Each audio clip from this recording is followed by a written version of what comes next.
Bwrdd croeso I gyfarfod y bwrdd. Good morning and welcome to today's Digital Health and Care Wales board meeting, the last of 2023.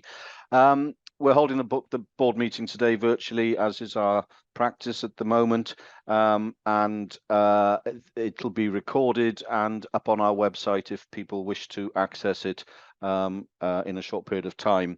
We are providing simultaneous translation facilities, which are accessed in exactly the same way. If people aren't aware of how to do it, if you hover your cursor over the screen, you'll get a row of icons across the middle of at the bottom of the screen, and then if you pick the globe, select the globe, and then select Hear Translation, you will then hear the simultaneous translation from Welsh to English through the meeting. We're going to be taking 2 breaks today, one a short 10-minute comfort break this morning, and then a 30-minute lunch break before we finish, and hoping to conclude at around about 2 o'clock or just after this afternoon. For board members, as you'd be aware, on the consent agenda, hopefully if there are issues that you've raised them with the relevant officer lead and they've been able to address any issues you might have had on the consent agenda. I don't intend to ask everyone to introduce themselves as usual, but I would like to extend a welcome to people attending today's meeting who don't normally join us, who you'll see through the meeting, to Paul Mason, who's our Information Standards Management Lead, and to a special welcome to Joe Mower, who's from Cardiff and Vale UHB, is an emergency medicine consultant, and they've joined us for the shared listening, and they're joining us for the shared listening and learning item today. So welcome all. And sorry, last but certainly not least, Michelle, but you're with us every meeting, Michelle. Welcome, Michelle, the Director of Planning and Performance, who we'll hear from later in the meeting. I'll now move to the agenda. Apologies for absence. We've got no apologies for absence, but I'd just like to, there's a couple of issues. Marion Wynne-Jones is with us in the meeting, but has lost her voice. So hopefully you recover your voice quickly, Marion. I'm glad you can make the meeting, and we have made facilities available if you've got any specific comments you wish to make through the meeting to do so. So I greatly appreciate you joining us whilst not feeling particularly well. And then Alistair Neil has agreed to present the highlight report for the Audit and Assurance Committee later in the meeting. 2 other items. Sam Hall isn't with us at the moment, but will be joining shortly. She's in a ministerial meeting on mental health, I believe, and will be joining us as soon as she is able from that meeting. And Ivan Evans may well have to, he will have to drop off around 11 o'clock, as he is what we call our goal command, taking over as goal command, and is dealing with an ongoing incident at the moment, and may well have to drop off through the meeting if any issues arise. But Michelle Sell will be with us through the meeting to cover anything that needs to be covered off on behalf of Ivan whilst he's not here. So thank you for agreeing to do that, Michelle. There have been no other apologies for absence, so I'll move into declarations of interest. I have not received any declarations of interest. Has anything occurred to people since they've had a chance to go through the papers?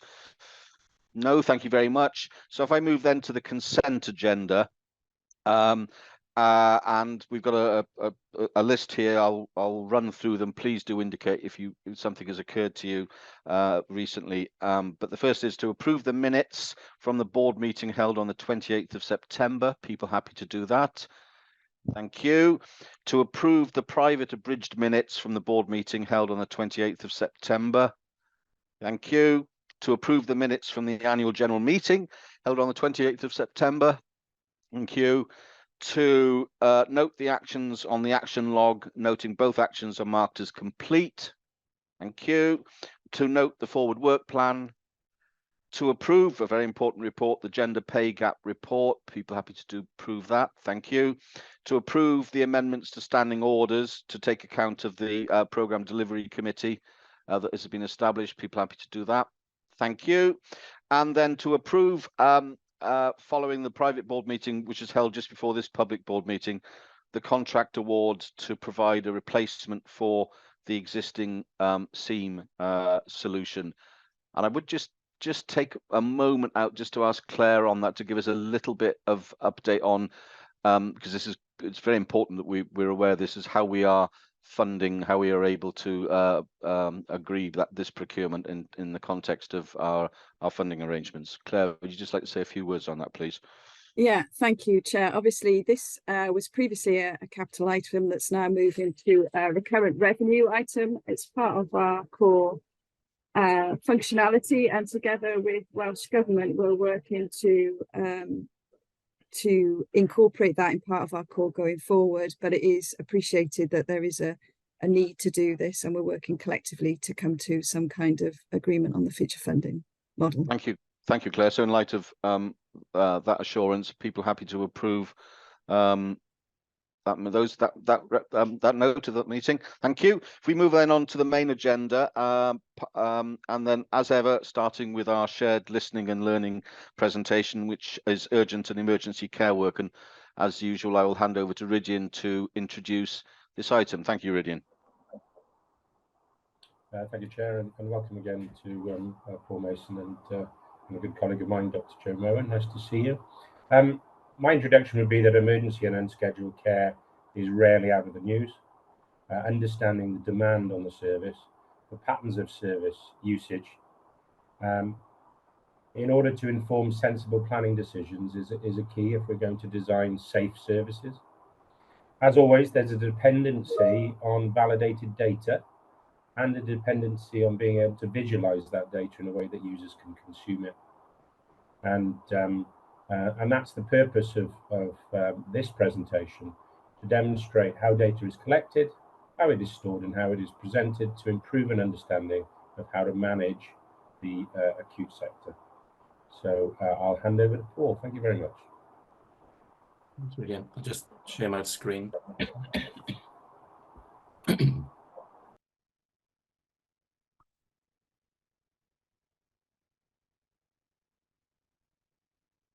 Okay, yep, great. Thank you. So yeah, so I'm Paul Mason, I'm the Information Standards Management Lead, and I've got Dr. Joe Moen with me as well. So Joe, do you want to introduce yourself? Hello, hi. So as Paul says, I'm Dr. Joe Moen, Digital Lead for 6 Goals, as well as an A&E consultant in UHW. Thanks, Joe. So first one is yourself.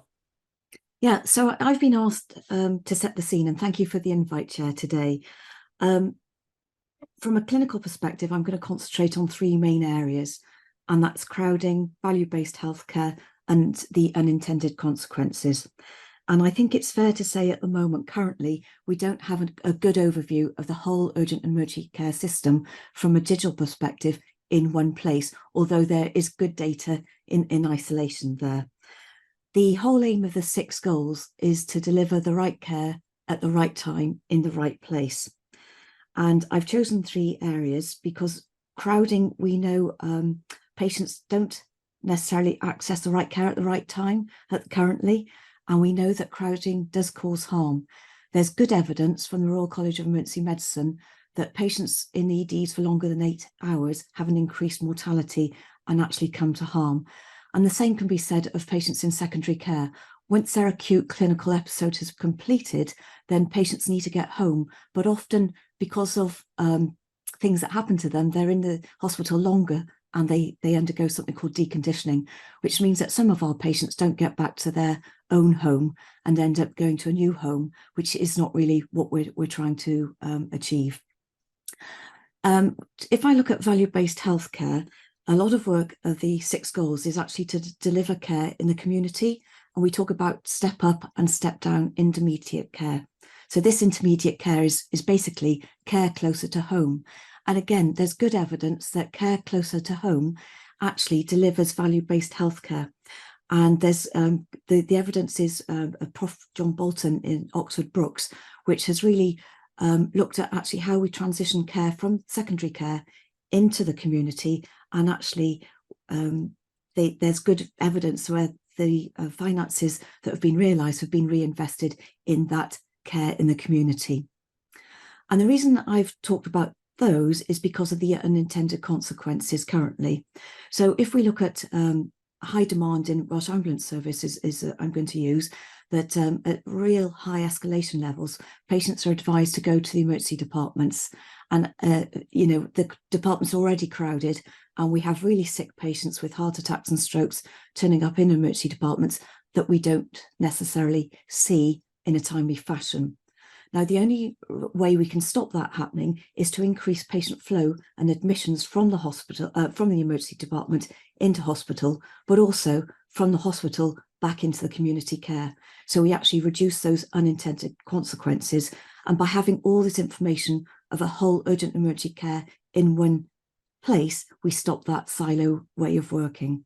So that's really hopefully giving you a flavour of setting the scene from a clinical and maybe an operational point of view. Thank you, Paul. Thanks, Joe. Thanks, Joe. So yeah, a bit of background. So the current and scheduled care dashboard doesn't give a full picture of the demands, as Joe just described, across the area. It was built on old technology, but also the data spread across multiple dashboards and also in spreadsheets on people's desktops, and no central location for this data. There's also some poor data quality due to the inconsistencies across health boards. And then Welsh Government were also unable to access the dashboards from their desktops. And the NHS Exec and the 6 Goals programme for urgent emergency care commissioned DHCW to start developing a new dashboard, or a new urgent emergency care dashboard. So this is what the current dashboard looks like. It looks like it gives you everything you need.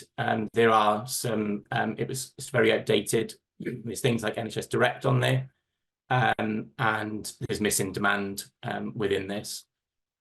So, you know, you're not intended to read each of these bubbles and blocks on here, but what this does show is how complex the urgent emergency care system is.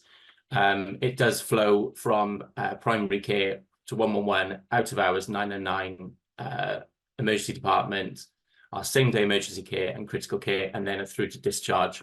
And all of this is looking to feed a dashboard that we have here. So the new features that we have in the urgent emergency care dashboard are, so we have GMS activities. So this is your GP practice.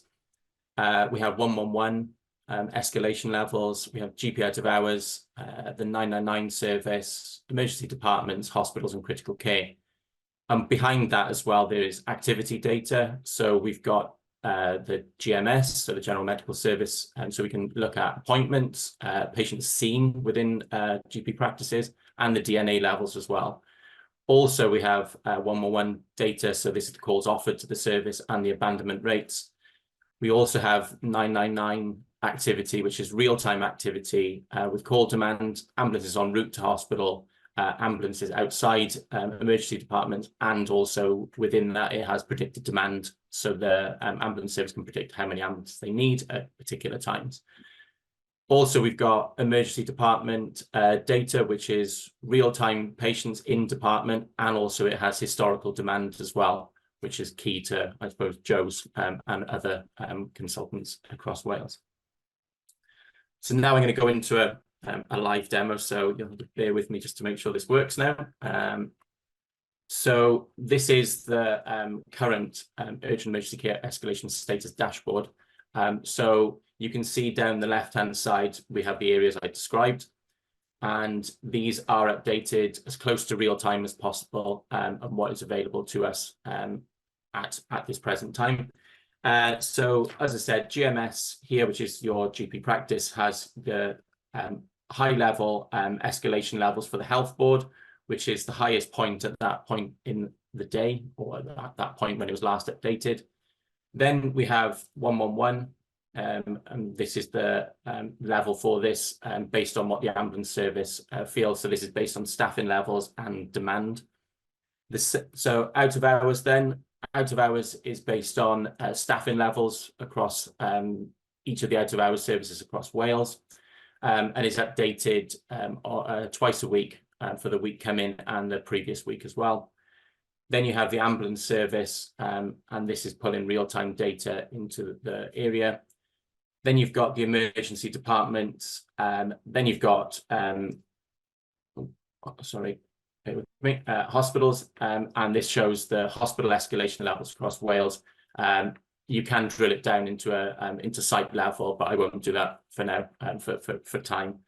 And then we've got critical care levels as well, across Wales. And the reason Powys is blank is it doesn't have a critical care department within Powys. So I'll jump back to the slides. So I think it's over to you, Joe. I think this is why it's important. Yeah, so I think for the reasons I've alluded to, having a better understanding of patient flow is critical. So we actually manage our demand in a better way, more mature way, using our data to knowledge so we get the right capacity to treat our patients in a timely fashion. This is, of course, very important to the operational teams in NHS Wales and the wider picture with the NHS executive, because some of this information is not just about EDs and hospital, but actually about the community resources, and that obviously impacts impacts from planned care and primary care there. And right at the centre of this is actually Welsh Government policy and the 6 goals policy to deliver urgent and emergency care for our patients in Wales. Thanks, Paul. Thanks, Joe. So what have we achieved on our next steps? So we've moved to a more sustainable platform. And as you can see, it gives a clearer picture of the pressures being felt across the urgent emergency care area. We also have the ability now to access this from many different devices. So in the past, we could only access it from your desktop, but now it can be accessed from your phone or iPads. Also, Welsh Government, so is a big hurdle that we've now got over, that Welsh Government are now able to access this dashboard. We have central data, so all the data now is flowing into into DHCW. So then we have access to this data. We're going to continue to build on the platform, and we are working with the 6 goals programme and policy to bring in additional feeds and working with health boards. And then we are looking to move to a more sustainable method of sharing the data, so it's not just spreadsheets as it is now. We're also looking to build in predictive analytics to look at, and because we have much more richer information at our fingertips, we can now look at the wider urgent emergency care service. And then we're looking at working with the 6 goals programme and also working with the NHS exec and policy around ongoing maintenance and support beyond the current lifetime of the funding that we have for this. I think I've got questions. I'll stop sharing my screen now. Thank you, Paul and Joe. Oh, Ifan, you've got your hand up. Diolch yn fawr, Cadeirydd. Ga I just wneud ambell I sylw. Wi wedi bod yn agos iawn at y gwaith yma trwy'r rhaglen 6 amcan. A wi jyst eisiau diolch yn fawr iawn I Paul a'r tîmoedd sydd wedi gwneud cymaint o waith da ar hwn dros y misoedd diwethaf. A pwysleisio yn gyntaf bod ni wedi gorfod gweithio'n agos iawn gyda bobl I helpu iddyn nhw ddeall faint o waith caled sydd tu cefn i'r dashboard mwyn cael y data sydd angen safoni'r data, canfod y data, casglu'r data, a wedyn bwydo'r data I gyd mewn i'r dashboard. Dyw e ddim yn gweithio ar ei ben ei hun. Ac yn ail bod ni wedi gweithio'n agos iawn gyda defnyddwyr mwyn cael y dyluniad yn gywir, fel bod e'n edrych yn ddeniadol. A wi'n falch iawn o'r cynnyrch sydd gyda ni. A wedyn y peth olaf yw bod ni wedi defnyddio ein platfform ni mwyn gallu datblygu hwn yn gyflym. Ond hefyd, fel bod yn mynd yn haws I ddatblygu dashboards eraill yn defnyddio'r un dechnoleg yn y dyfodol. Felly mae hwn yn dangos sut ni'n ceisio symud fel corff yn hytrach na adeiladu pob peth o'r ddaear I fyny, bod ni yn ail ddefnyddio darnau o'n bensaerniaeth ni am system ni, fel bod ni'n gallu rhoi pethau at ei gilydd yn gynt a bod nhw dal I fod yn safonol iawn. Felly, wy'n fach iawn o'r gwaith sydd wedi cael ei wneud eleni ar y dashboard yma. Thank you, Ifan. I've got David and then Helen. Thanks, Simon. Thanks, Paul and Joe, for the presentation. 2 questions, really. From what you described, Paul, this looks like a pilot that's got potential. How do we move it from a pilot into something that's a production system that's just available to everybody that needs it? First question. And then the second question, you mentioned some using some predictive analytics on top of the information that's collated. One of the things that occurred to me would be to look at the data trends and work out when we're going to get to a critical situation before we actually get there. Is that in scope when you describe the next steps as adding some predictive analytics? Okay, yeah, so productionizing this now, we're working with Jeremy Griffiths and Richard Bowen. So Jeremy Griffiths, he's the Chief Operating Officer, I believe, in Welsh Government, and also working with Richard Bowen, who's the Six Goals Programme Director, to look at pushing this out wider to NHS Wales. So we've got everyone operational and clinical using this in real time. Sorry, I missed your second part then, David. Yeah. It was just a clarification around your predictive analytics comment. And one of the things I think it would be really good to have would be some understanding of the situation and trends to flag up before we get to a critical situation in the service. Yeah, that's part of the scope as well. We're working with Richard Bowen and Jeremy Griffiths as well to then start to look at those preempting demands earlier than waiting for it to happen and then work on it. Yeah, definitely. Great. Lovely. Thank you. Thanks, Helen, and then Alistair. Yeah, thank you, Chair, and thank you, Paul and Joe. Really great to see this actually and see it come into life. There's been a long history to some of this unscheduled care data, isn't there, that we've many of us have been party to. So it's really great to see that being made readily available. Just a question about how then, and I guess you kind of just touched on it in your last answer, is how this integrates with the local data for operational management purposes on the ground, I guess, because lots of the local teams have some of this data that they're using kind of on a kind of minute by minute, hour by hour basis. How does this, as the national offer, actually dovetail with the local information that they've got? Yeah, as you said, Helen, the health boards have local data and sometimes much richer data available at their fingertips. So we are working, as I said, at the moment with Jeremy and Richard, but the scope is to widen that to work with health boards to make sure we've got one source of that truth going forward, and start to get them to feel that they can use this in real time, because some of the data, as I said, is we've got some real-time data, but some is more 24 hours out of date compared to what it should be. But locally, they'll have more up-to-date information. And we're going to be working with NDR to look at bringing in more real-time data to then give it more meaning and value to it. Thank you, Paul. And Alistair. Thanks, Chair. And thanks to Joe and Paul. Very good to see. I just wanted to ask about the way in which we're looking at the management of demand, and what I would also imagine is critical to this is the management of patient flow, not simply understanding of patient flow. And key to that surely must be the outward flow of patients at the other end. And that takes you back into the very well traveled territory of how we liaise with local authorities and social care. And I just wondered if you're building something in terms of your data around that, because I know that local authorities and social care settings, they have their own data centers, they have their own way of looking at this, and if we're not absolutely conjoined, then we're making difficulties where they need not exist. And just considering the advantages of making that outward end of the patient flow work just to the optimum level, considering aspects such as the cost of a bed in the NHS per night being at least £500, moving an individual back into their own home with all the benefits that can accrue with that, with the appropriate level of support, may typically be 1/5 of that. It's not always, but on average, that would be a reasonable estimate. That whole system, patient flow, seems never more critical than now. So I just was interested in your thoughts on that, Joe and Paul.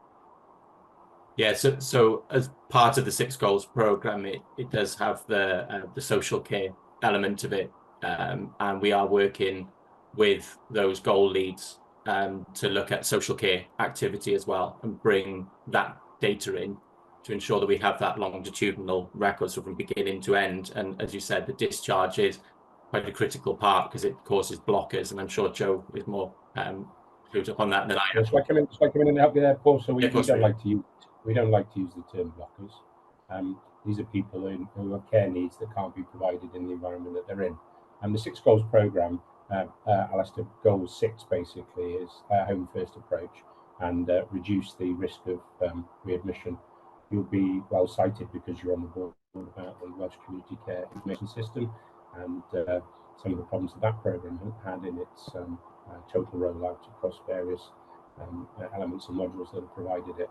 This is a part of a jigsaw for data predominantly for the way in, and it complements some of the other things that we do. So in the 6 Goals programme, there's signposting individuals to areas where they could receive appropriate advice. If we look at our product, for example, Choose Pharmacy, if we look at how the ambition within the NHS app to signpost people in that direction. We continue to have a problem with social care capacity. You're very familiar with the workforce and capacity issues that we have across Wales. This particular element of the programme, as I said, is part of the jigsaw, and hopefully will help contribute to a solution. Did you want to add anything, Joe? Well, a few things. Yeah, I mean, you're spot on there, Alistair, with that. That's what we talk about, the intermediate step up, step down care. And actually what good would look like from a data point of view is having the whole urgent emergency care system in one place. And this is the start of that dashboard building journey, if that makes sense. So yeah, spot on there. That's the intention. And that's what really I was talking about, that value-based healthcare is actually, we know that care closer to home, it offers a lot more value than care in hospital, especially when you don't need that care and your patient episode has finished. Before I bring Rowan in, I think Ivan wants to come in on this point.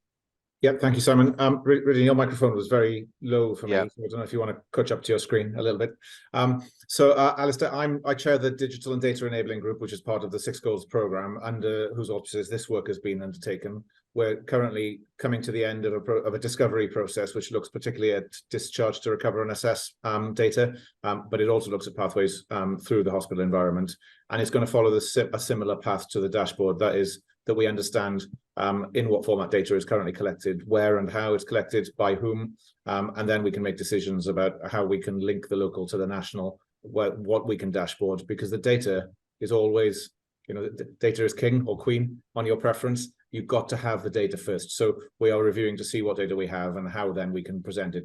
Whether it will be through the unscheduled emergency care dashboard or through a separate dashboard is a different question, because there's a lot of information in the UEC dashboard, as you can see, but there's a limit to how much more you want to put into one portal. Sometimes there's too much, and it's better to maintain focus. So there's a lot of work going on. I think it's a really valid point, as others have reinforced.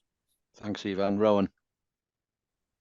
Thank you, Joe and Paul. I just wanted to kind of reflect how much value can be created to the service when there is a ground truth that people can see of what is happening in the service, that enables better planning, and how that the data that was presented in that dashboard was not personally identifiable data. It was operational data of from the system at large, and I think it's really important to see that value.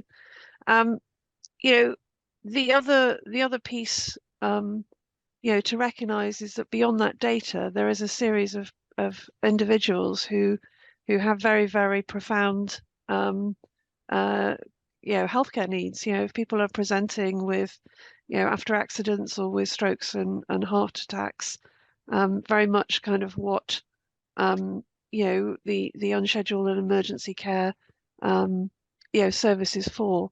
I just wondered, Joe, what the thinking is, though, where the opportunities are to reduce demand on the service, either by encouraging people in Wales to make really good healthcare decisions, to manage their health and not see healthcare their needs become so acute that they need these services, because nobody wants to be in emergency care. No, exactly. And that's really the aim of Goal 1, is actually supporting those patients who we know are likely to need urgent and emergency care. So whether or not that's in the form of anticipatory care planning, future care planning, support those frequent attenders for various reasons, be it mental health, be it chronic conditions. So we have a really good view of those individuals. And I think this is a really complicated area. We won't do it justice in today, but actually this is where the links with the digital services for patients and public, for example, is a really good example, is actually how we can support those people so they don't end up defaulting into hospital care, that we support them better in the community by that step up intermediate care. That's an individual patient level. Yeah. Thank you, Joe.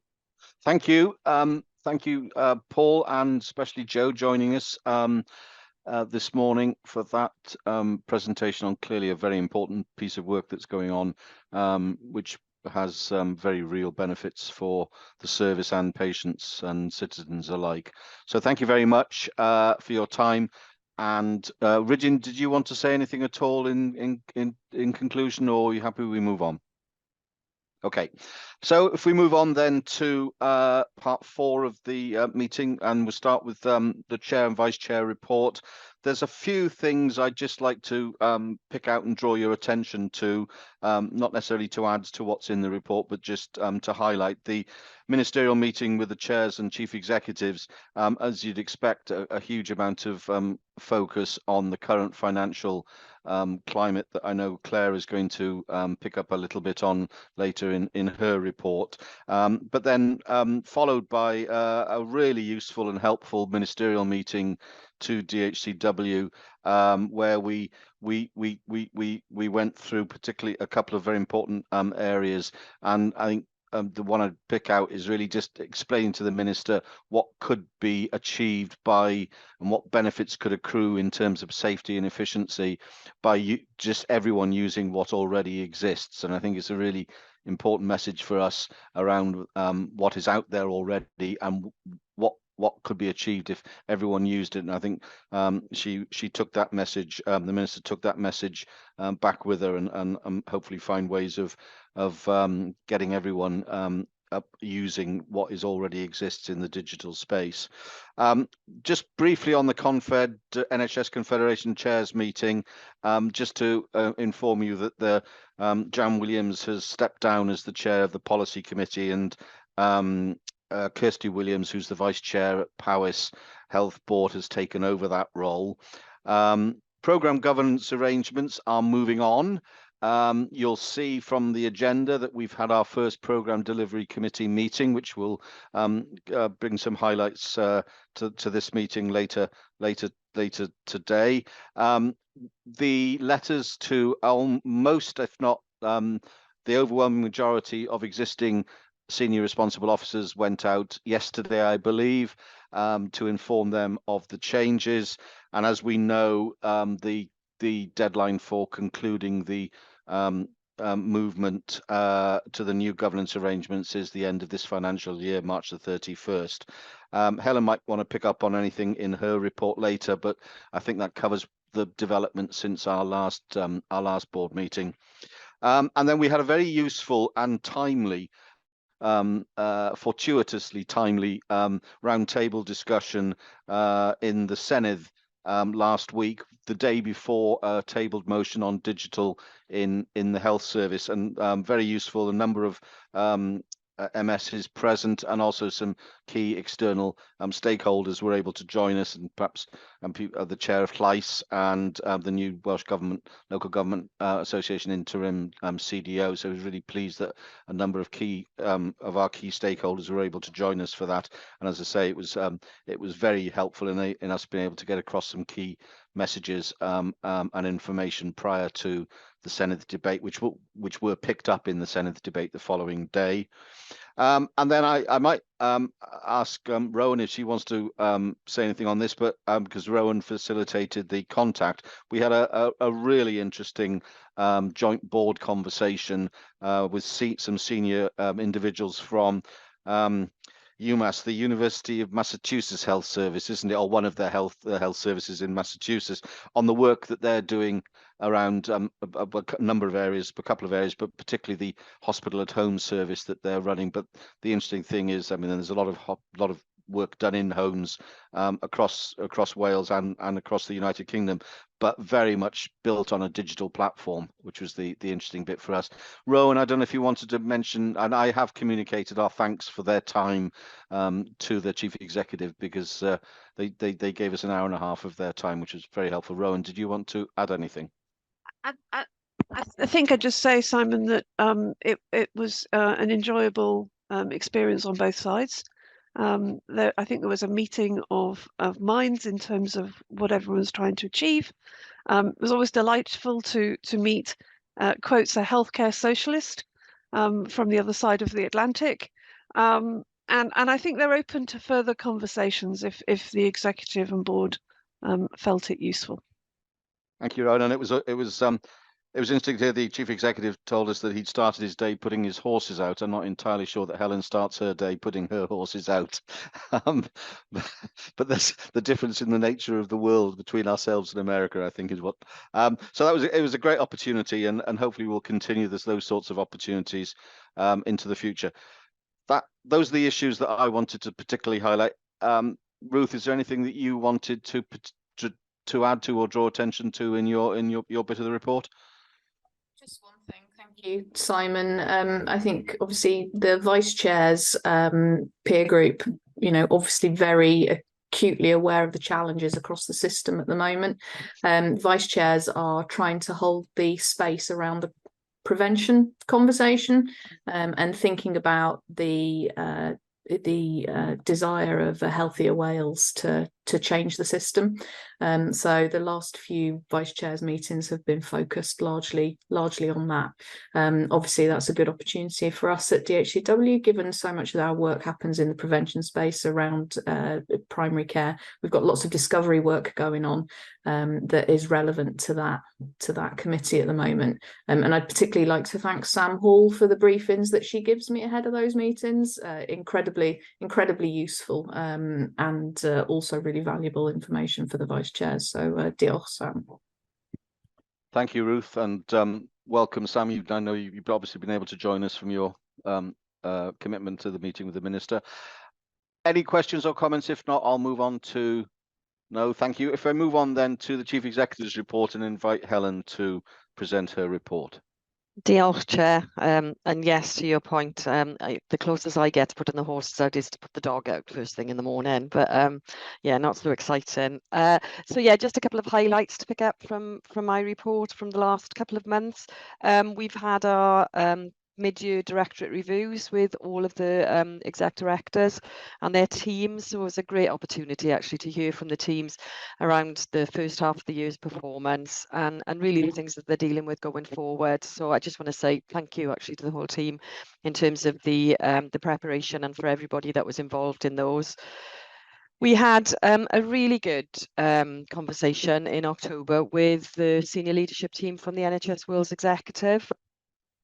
So I think lots more discussions ongoing now in terms of how we join up both the national transformation programs that are either in the executive already or are about to move into the NHS executive, and of course the clinical networks and the wider range of responsibilities that now are have all come together under the exec, and how we join that with the data and digital agenda really, and we get some of that strategic alignment and understanding and how we take things forward kind of collectively. And I think a really good example there is, with Ivan's role on the 6 goals programme with the urgent and emergency care agenda, how we can really kind of drive the value from both the digital and data agendas there. So further discussions and a bit more formality around kind of joint groups being developed now alongside Mike Emery as the CDO to facilitate some of that with the exec.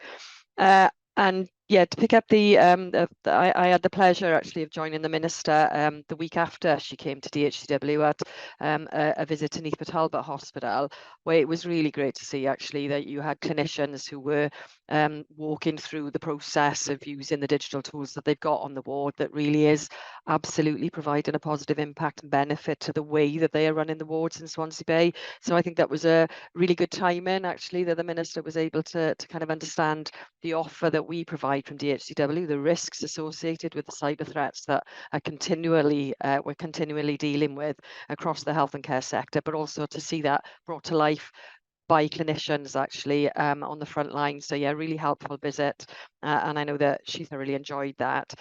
And just last week we had our joint executive team meeting with colleagues from the Chief Exec of the NHS Wales's team in Welsh Government, where we had a chance to kind of reflect. So this was our mid-year review, so it was to reflect on the performance of the first half of the year. You'll recall we're currently under routine arrangements in terms of our monitoring arrangements with Welsh Government. It was a good discussion, really positive actually, covered previous performance and kind of that look forward into the rest of the year, and as we go into what this planning cycle for the next round of IMTP, what are the challenges really, and the issues that we're needing to draw out and deal with in terms of next year's plan. So we'll hear in due course really on the outcome of that, but really positive discussion all around. And again, just to say a big thank you to my team actually, because it's not just the work that goes into facilitating the right conversation really, and how we engage in that, but it's the work to get us there, isn't it, in terms of all that we're doing. So yeah, big shout out to the exec team and their teams in terms of all of the work that went into that, making it a positive discussion. So thank you, Chair. I think that was all from me. I'm happy to take any questions. Thank you, Helen. Does anyone have any questions or comments? If not, we'll move on. Okay, thank you very much, Helen. If we move then on to part 5 of the agenda, the strategic items, and the first up is I'm going to invite Sam Hall, the Director of Primary Community and Mental Health Digital Services, to present the primary care strategy, which we are going to be asked to approve. Over to you, Sam. Thank you, Chair. Well, firstly, I'm really pleased to be able to bring this to the board today. It's an opportunity to share publicly the primary care strategy and to show appreciation for my team who worked on it, and especially for the stakeholders who took the time to meet with us. They shared their honest feedback, and for want of a better phrase, they shared the things that kept them awake at night. So it was a really important activity for us to undertake. It's also an expression of the DHCW commitment to primary care as a vital element of health and care in Wales. And that's a really important thing for me and my teams to grasp hold of and work with through the strategy.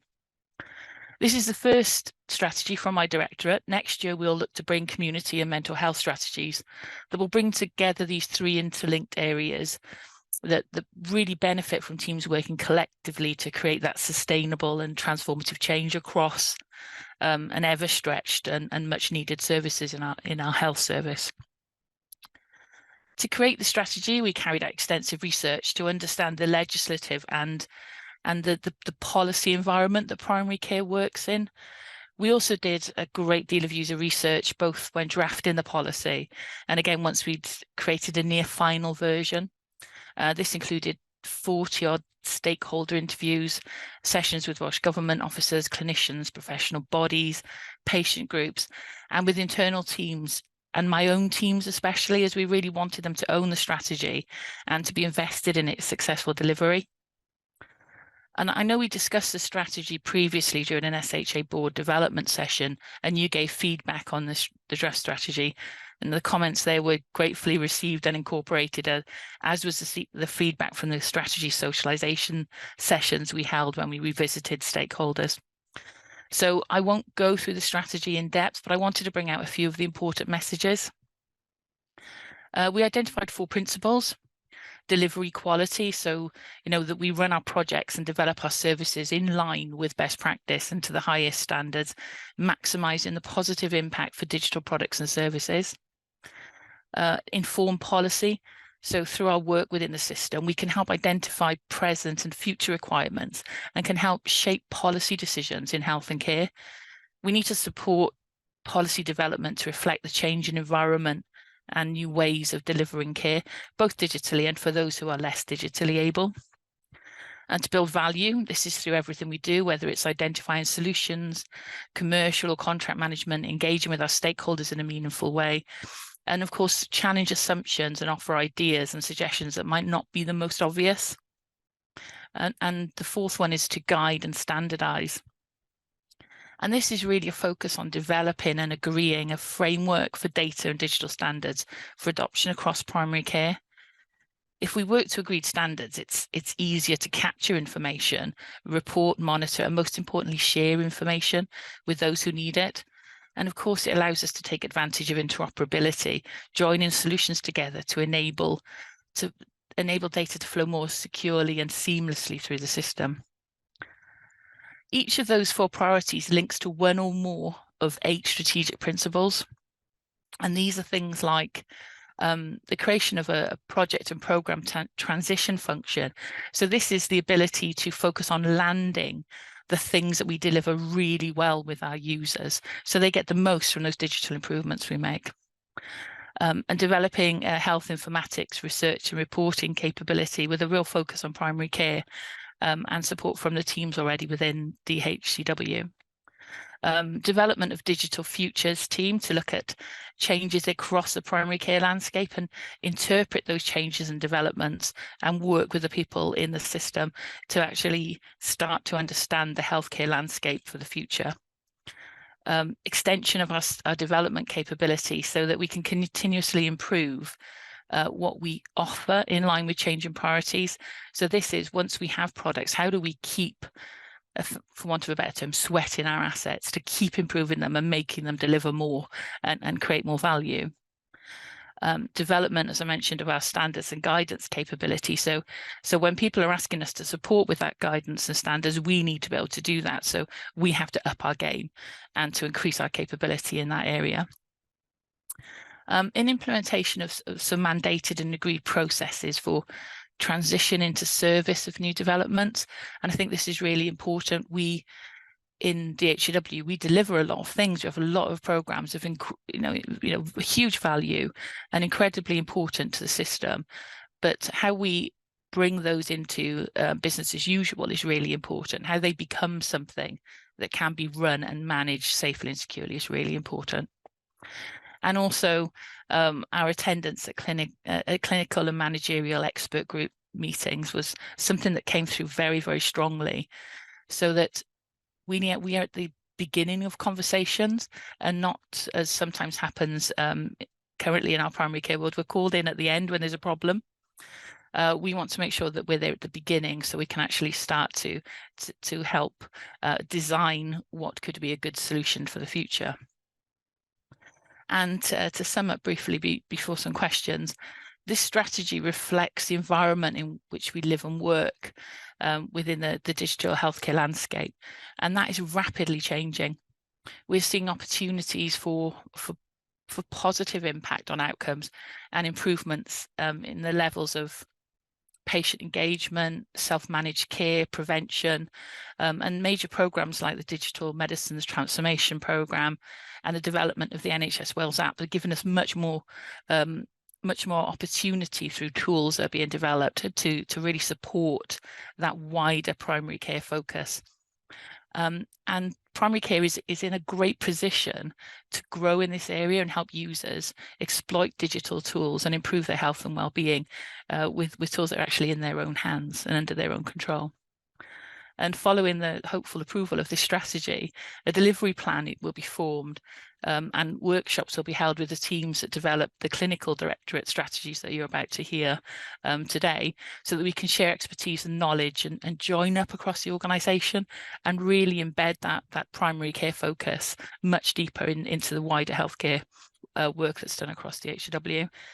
And frankly, I am hugely excited by the possibilities, and I'm really pleased that we now have a strategy that can help us define our journey.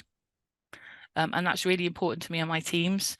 We needed something, and I feel that this strategy really does that. It gives us something to really be able to focus on and to ensure that we are delivering for our wider system.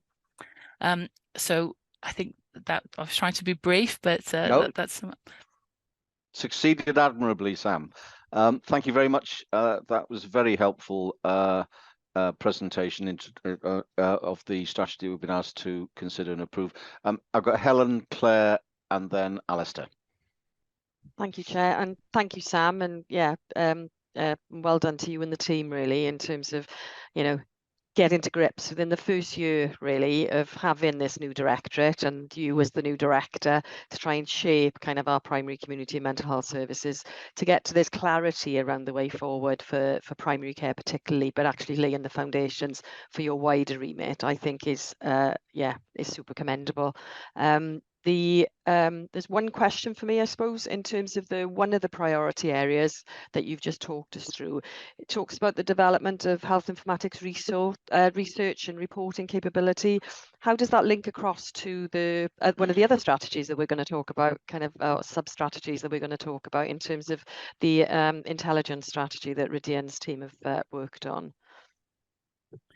Yeah, we spoke. Well, we've had a couple of sessions with the people that developed those strategies, with Rachel Powell's area, and we work really closely with them already on primary care data. And whilst it's our strategy, it's a primary care strategy, it's also part of the wider DHCW strategy. It's for us all to deliver and all to have a hand in, and we need to develop that area of our strategy with our clinical cousins in Rydian's area. And one of the things we discussed is that we will be having some cross-organizational workshops through both the strategies, actually for the 3 clinical strategies and our strategy, to work out where those synergies are and where we can get the most and the quickest and the best value out of working together to deliver them. I think we've got something to offer each other in those things, and we can support them in their strategies and they can really support us in ours. So it's not a separate thing, it's how do we leverage what we already do inside the DHCW to with a focus on primary care. Great, thank you, Sam. Thanks. Okay, we'll take, I've got a few people wanting, so Claire and Alistair, and then come back to you, Sam, and then David and Ruth, and we'll come back to you, Sam. Claire. Okay, great strategy, Sam, and I was delighted to see quality playing a key theme throughout. My question is, having engaged with your stakeholders in developing the strategy, have you had an opportunity to share the strategy with them, and what has the response been? Okay, Alistair. Thanks, Chair. And as Claire said, really good to see the strategy developing, and very well done to everyone involved. My question really is, should we be considering looking ahead that social care is actually primary care, part of primary care? And just aligned to that, in what way the strategy moving forward is different to the strategy of the last 3 or 4 years? Okay, Sam, do you want to pick up on those 2 points, stakeholder engagement, social care, primary care, and what's different, which is always a good question. Yeah, absolutely.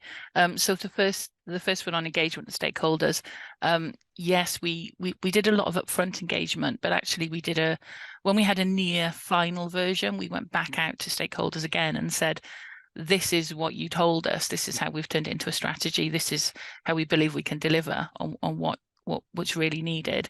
And we asked them then to validate and to go back through that.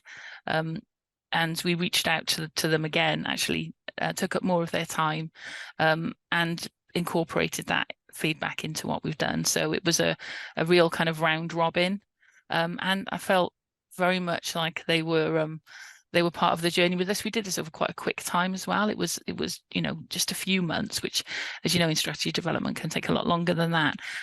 So they were ambushed on the journey, but they were very grateful to be asked as well, which is really good. And the feedback we've had is thank goodness we're doing it, which was the first thing. We really need this. That primary care can feel like the forgotten element of healthcare quite often. And yeah, it's a massively critical part, but does lose, it kind of loses its space a little bit with the focus very much on primary care, on secondary care, waiting lists, and all of the big news stories. And so making DHW actually picking this out and focusing on it was received really well, actually. And I'm really grateful for that, because if it had been received badly, it would have been a much more difficult strategy to write. And Alistair, your question. So looking ahead, where does this, so as I mentioned, the primary care strategy very much will feed into our community strategy and obviously into our mental health strategy.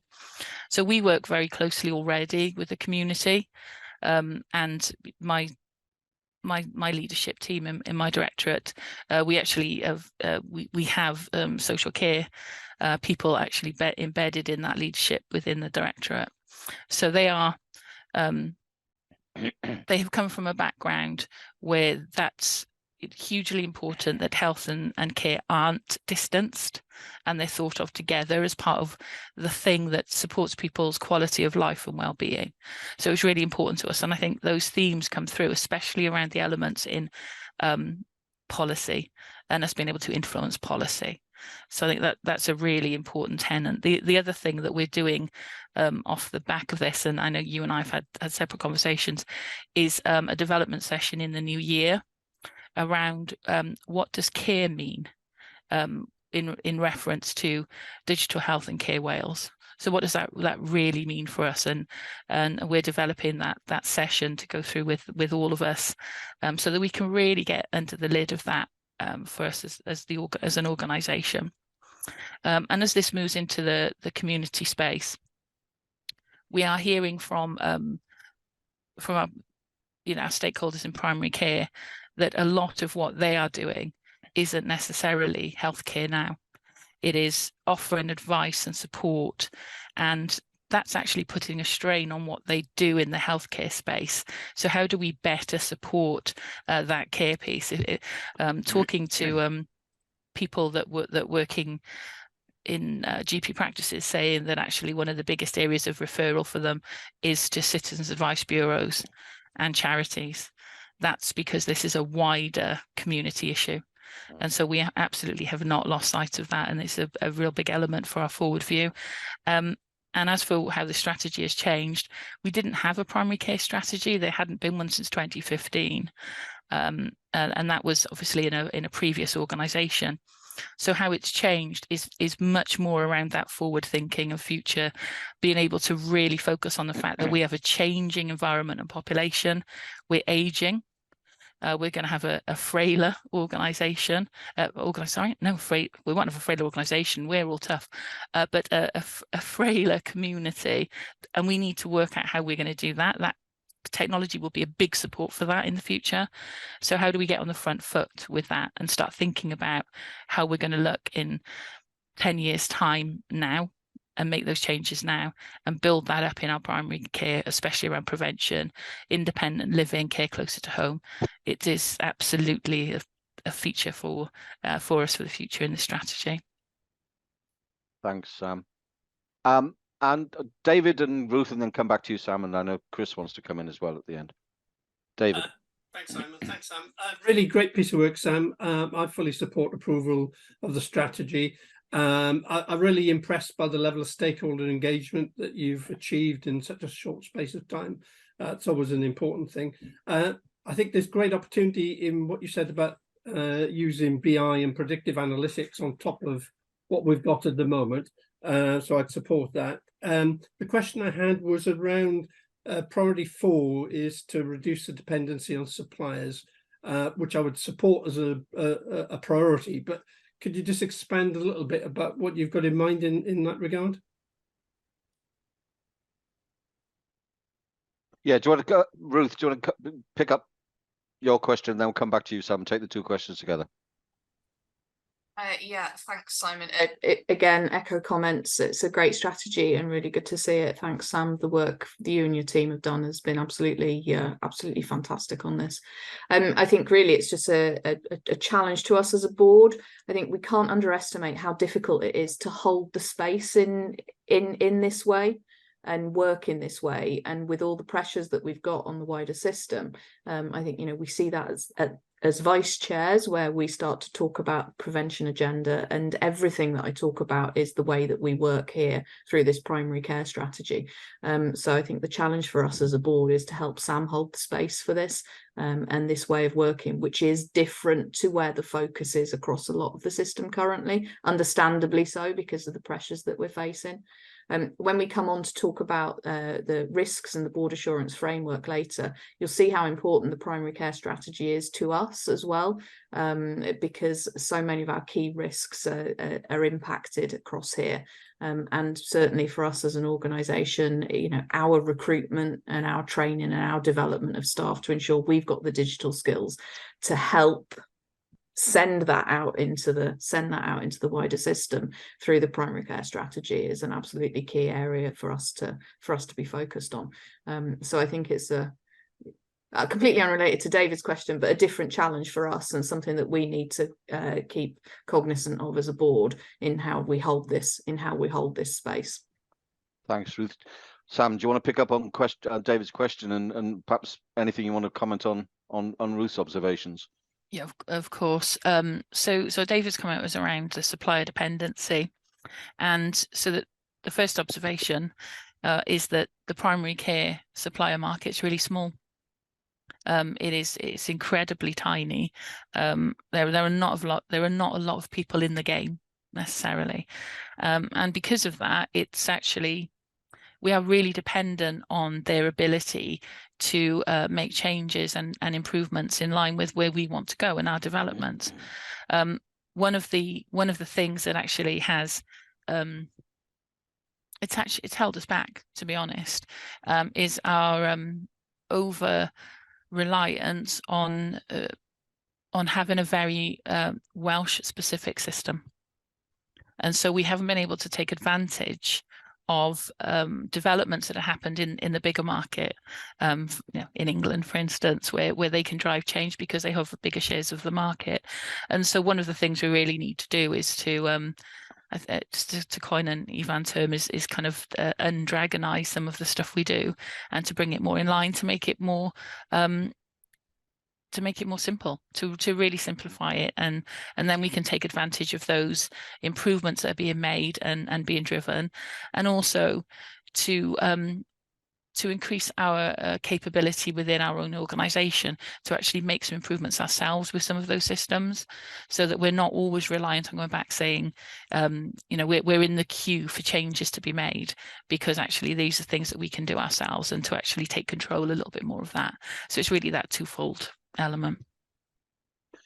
Thank you, Sam. Okay, Chris, and then Rowan, and then probably need to move on. Thanks, Chair. Yeah, and thanks, Sam, because it's a really good strategy. My comment was just picking up a point Alistair made earlier, and I think terminology is really important here. So this is a primary care strategy, and in my head, that's the 4 contracted services, but it sets out clearly it includes prison. And I know from previous conversations it doesn't include out of hours. So the out of hours GP provision, which, you know, takes up more time in terms of not activity, but when the provision's given, than in hours primary care activity. And then community services, again, you know, health, social care, third sector, independent sector, all play a role, don't they, in community services, and clusters, again, bridge the gap to some extent between primary care and community care. And then mental health, primary care, community care, secondary care. So I think the point about social care is really well made, but it is a really complicated system out there, and it's really important in that context just to be clear on terminology, and it's great to see that clarity in the strategy. Thanks, Chris. Rowan. Yeah, thank you, Sam. And I just wanted to make the point that we have to have ambition in this strategy. This is not optional. We know from the data presented to Welsh Government that we have, you know, an elderly population in Wales. We have a population that has long-term chronic diseases and are multi-morbid, and that all drives demand. So we have to find ways of supporting our citizens and taxpayers who actually fund us to do this. And I think secondly, you know, Sam, the point you made about the primary care sort of solution base as being relatively small. I would just say I think it's kind of the traditional supplier base is small, but if we don't come in with compelling solutions for the people of Wales, I think you only have to sit through television and see the direct to consumer testing, you see the wellness apps and the health apps in whichever brand of digital phone you use store. There are a lot of solutions out there, and we want to hold the ring on this. We want to make access to the citizens of Wales through a national app something that doesn't have a barrier of whether people can pay. So Sam, I commend you, and I would just say, run like hell, make it happen. Before you come back in, Sam, I am Marion's voice. Unfortunately, Marion, I can't ask this question in Welsh, but Marion's just welcomes the development hugely, and also made the observation that it's great to hear about the extensive stakeholder engagement. Her question is, how confident are you, Sam, that you'll continue to enjoy the same level and quality of stakeholder collaboration that Marion makes the point is obviously essential to implement the strategy? Thank you for that, Marion. Yeah, thank you. So firstly, Rowan, yeah, absolutely. We'd like to gallop. I think is the and I think it's needed. We need to increase pace around this.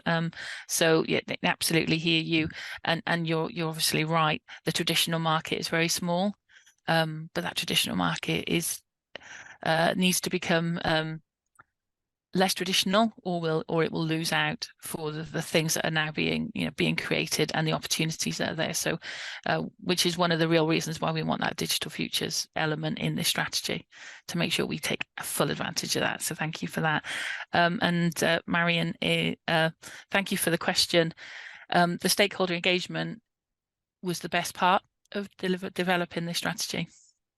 It really was, and going out and talking to people like practice managers, GPs, the patient groups, that has we need to do more of it, and actually they welcome it. So I think the challenge will be for us that we need to make sure we keep those relationships and we strengthen them through delivery, because there's nothing worse than saying you're going to do something and they're not doing it. And so for us, it will be that the proof will be in our delivery, which is why the next phase for this is that delivery plan, which we want to go out and talk to them about. We're going to run this as though it is a product. The strategy is a product. We will do show and tells on how we deliver the strategy and what we're delivering. So we will run open sessions on the primary care strategy and what we've done against it. We've made a commitment through the team to do that, and that's a bit of a different approach, because it's not a technical delivery, but it's an important delivery for DHW, and therefore we are transparent. We'll do it openly, and we will show the thing as we make the thing, and that's going to be our approach to that kind of stakeholder, keeping them engaged piece. Thank you very much for that, Sam, and thank you all for your questions and observations, and clearly get take the view that there's a huge amount of support for this strategy, Sam. But just for formality's sake, are people board happy to approve this strategy? Yeah, lovely. Thank you very much, Sam. Please thank your team, because these things are always team efforts, aren't they? So please, on the behalf of the board, thank you to you, but especially thank you to your team for all the hard work getting us to this point.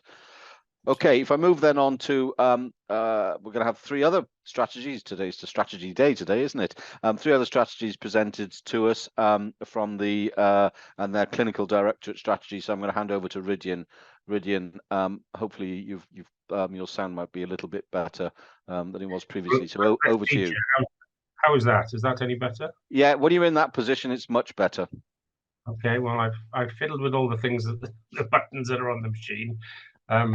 As any good clinician was, switch it on and see what happens. Right. So first of all, this is agenda item 5.2. I must record my thanks to three excellent people in my team: Rachel Powell, Darren Lloyd, and Stephanie Harris, who've driven this. You'll hear me often say, and I'll repeat it: we collect information, we store information securely, and we share it appropriately. And probably in this situation, I would add, and our ambition is to learn and improve from that process. And that's where you will see data to insight come in one of the elements. So the three strategies, there are three because there are three divisions within my clinical directorate, and they've gone through quite extensive consultation, refinement, and then alignment. You'll see that they've been branded in a similar way. All three of those strategies or chapters within the clinical directorate strategy have a focus on the adoption of quality, and part of my role as medical director, you're well aware, is about safety and quality and assurance. The information governance strategy also includes the compliance with BS 1008. That quality standard outlines the best practice for the implementation of operational electronic records management systems, including the storage and transmission of information. And our clinical informatists have a clinical focus on safety within our products. And of course, our very energetic business change team sit within that division, and they're very important when it comes to implementation on the ground. They also serve as a useful source of feedback, direct feedback of information from our users to those who design and develop the systems. So the cover paper that is there outlines in section 3 some of the changes that have been made since management board approval, and I hope you see that the reasoning there is clearly stated. The section 4 of the cover paper highlights specific areas for consideration. 4.1, our vision, driving value from the data, inspiring and empowering our partners, and leading the information governance compliance across Wales, noble aims. And those aims from the three elements of the different strategies have been divided into 4. You can see there's some symmetry between them. The team have worked hard to do that, and they're clearly stated. I'm not going to go into the details any further than that, because I'm conscious I'm between you and a 10-minute break. And as a urologist, I dare say some people will want that more than others, but I'm happy to take questions, Chair. Thank you, Rydian. Questions? Helen? Yeah. Then David. Not so much a question, more of an observation again. And the team really, I suppose, coming together under Rydian's directorship there, that's was a new concept when we stepped into kind of the new directorate as an SHA. But just to say that they've, the synergies and the way that the teams now work together, we knew we were right in putting those three kind of departments together and those three leaders together. And Rydian has recruited a really strong kind of leadership team there, and it's great to see this being set out in that way and how they collectively are really kind of embracing that, kind of driving the value from what we have to use out there and getting that clinical voice both within the organisation and kind of engaging out of the organisation, and that value in data and keeping data safe and using the data. So I think comes through really strongly. So I just want to say thank you to Rydian and the team really in terms of bringing this kind of and setting out a clear direction of travel for the way that the directorate is moving forward. Thank you. Thank you, Helen. David.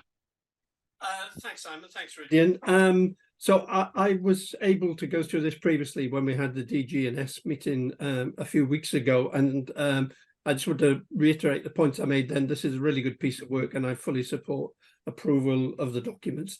I particularly like the bit on growing our own capability in this area, because it is difficult to recruit with some of these specialist expertise that aren't readily available. The one thing I would add, Ridian, is having reflected on the session previously, and in light of some of the comments that we got back from the structured assessment that was done by Audit Wales, we may need to do a little bit more around milestones and target dates in there. I did sort of go back through them, the board papers, with that sort of in the back of my mind, and probably felt if we were to revisit that, we may pick up the same observation. So I don't know whether that's something we can do going forward, but it probably would help us be able to scrutinise it and make sure that we keep the auditors happy.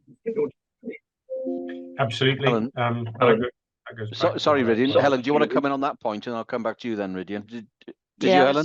Yeah, no, I was just going to say, I think that's a really valid point. And I guess what we need to do is ensure we make the joins that are clearly visible to the board and clearly to all of our stakeholders in terms of developing our IMTP, where the actions from this will actually be incorporated in terms of our milestones, and then a lot of detail in the business plan itself. So I think we just need to make sure we've got that clear read across as we develop the IMTP going forward now for next year. But that's the mechanism for where our achievement milestones and our action plans are actually set out, isn't it? So we just need to make sure that that is clear when it comes back to board.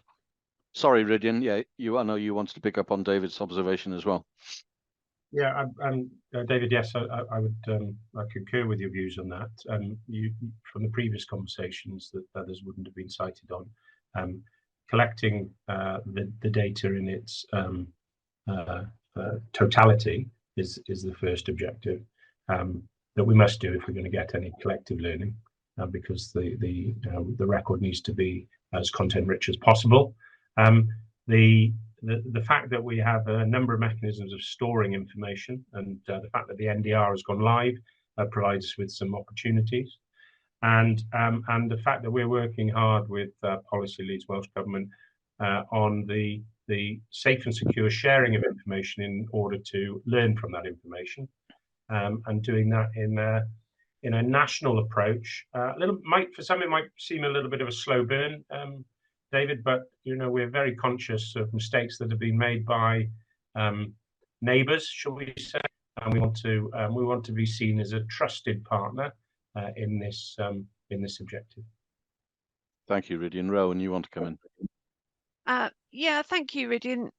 It was a good read, and as I dived into Appendix 1 and was just sort of casting my eyes over that, I was really struck by the page where it was entitled Weaknesses. And as I read the alleged weaknesses, I would just say I don't really accept them as weaknesses. I accept them as massive opportunities, because what I see wider in the organisation, and you've described this, Ridian, we are now beginning to see investments in architecture like the NDR come online, and we have talent in the organisation that can do some really amazing things. So I just wanted to say, I think we're very well set to execute on these strategies, and I look forward to seeing the outputs from them, because we have some incredibly talented people within that directorate. Thank you, Rowan. Ridian, is there anything? I don't think anyone else wants to come in. Is there anything you want to add in conclusion? But you'll have to say it without mute on. Just to come back to what those weaknesses highlighted were. One was about the communication of what we're doing with our partners, and I think one can always improve communication in that respect. Utilising the skills that we have within the service, and that's the NHS as a whole, and our partners, and putting data at the centre of everything we do. So I'd agree with you. Those are weaknesses where there are opportunities. Every weakness brings an opportunity, as Rowan has pointed out. Thank you very much, Ridian, for presenting those three very important strategies. And again, as I said to Sam Hall, please pass on the board's appreciation to the teams that have been party to putting these bringing these strategies together and presenting them to us. So people, I'll take all three together. I don't think I need to take them separately. The board happy to approve the three strategies? Yes, thank you very much indeed. Right, we are going to take a break. We're running a little bit ahead of schedule, so we can actually, on the advice of my urologist, take a 15-minute break. So it's 20 past 11. If we come back at, what would that make it? 11:35, 25 to midday. Can you all please turn your cameras and microphones off whilst we have a 15-minute break, and I'll see you back here at 25 to. Thank you. Okay, I think that's everyone back. And Ivan, you've been able to get back to us. So we will move into item 5.3, the strategic procurement report, and I'll hand over to Ivan, who I'm sure will hand over very rapidly to Michelle. Yeah, diolch yn fawr iawn. Na i dreul peidio bod yn rhy ymhongar fel cadfridog air am yr wythnos nesaf. Os gai drosglwyddo i Michelle fel ein prif swyddog masnachol yn y ffordd arferol i gyflwyno'r eitem nesaf. Thank you, Ivan. Good morning. So there's one contract that I'm presenting for the approval of the board to award this morning. The contract, I'll just call out some key points as usual. So the contract is part of our NHS Wales e-library service. And colleagues will remember we had a really helpful presentation a while back in terms of the benefits of this service across NHS Wales. A key component really of evidence-based decision making, I think, is where we position that. So providing content that's applicable to a wide range of stakeholders who are treating patients or planning and managing care. So really important. This particular element relates to a number of e-journals which are provided. 54 e-journals, but underneath that there's quite a lot of detailed content collections, etc. So it's quite a wide range of resources that are actually provisioned through this contract. We're proposing to award a contract for 12 months, starting in January next year. So the reason it's 12 months, so the main reason is there's a regular review and refresh of the content that's provided across NHS Wales. We've got a really good e-library service management board who are very close to this issue in looking at whether content is applicable and relevant and how often it's being accessed and used, and therefore represents the most value for money and appropriate content for our users. So quite a regular kind of review and refresh is built into this process. But we also helpfully have a framework agreement which was established by NICE, so the National Institute of Health and Care Excellence, and they've established the framework for the purpose of being able to provision this type of resource to public sector users. So we have quite an effective route to market and good conditions underneath that. So in summary, 6 suppliers. You will note, again, the reason there are 6 is because generally this content is provided by specific providers only. So the supplier really follows the IP and the content. So 6 providers, all of whom we have a history of working with successfully in Wales. The value of the contract is approximately 1.3 million. So it's quite a high level of investment, as I say, but in important content for users. And the budget for that comes through the funding allocation that we have for the library service to take that forward. I'm pleased to say we've advised Welsh Government that we are proposing to enter into a contract, and that has been duly noted. So subject to the approval of our board, we would now seek to proceed to execute the contract. Happy to take any questions. Thank you very much, Michelle. They do seem to come around very regularly, the library contracts. I've got a hand up from Alistair and then David. Thanks, Chair. Thanks, Michelle. And please don't misunderstand my question. I can see the absolute value of this from the report. But what would you regard this as essential? And if we didn't do it, what would be the downside? Go on then, Michelle. Yeah, pick it up. Yeah, I'm happy to. I mean, I think we would, from a stakeholder perspective, Alistair, this would be regarded as an essential service. I noticed that Rydian's put his hand up. I may defer to my clinical colleague, who I'm sure would be right in the middle of service provision. There's actually one of Rydian's teams who provides this service. Rydian, did you want to comment on that from a clinical perspective? My comment would be that access to evidence-based information at any point in the delivery of care is key to high-quality medicine.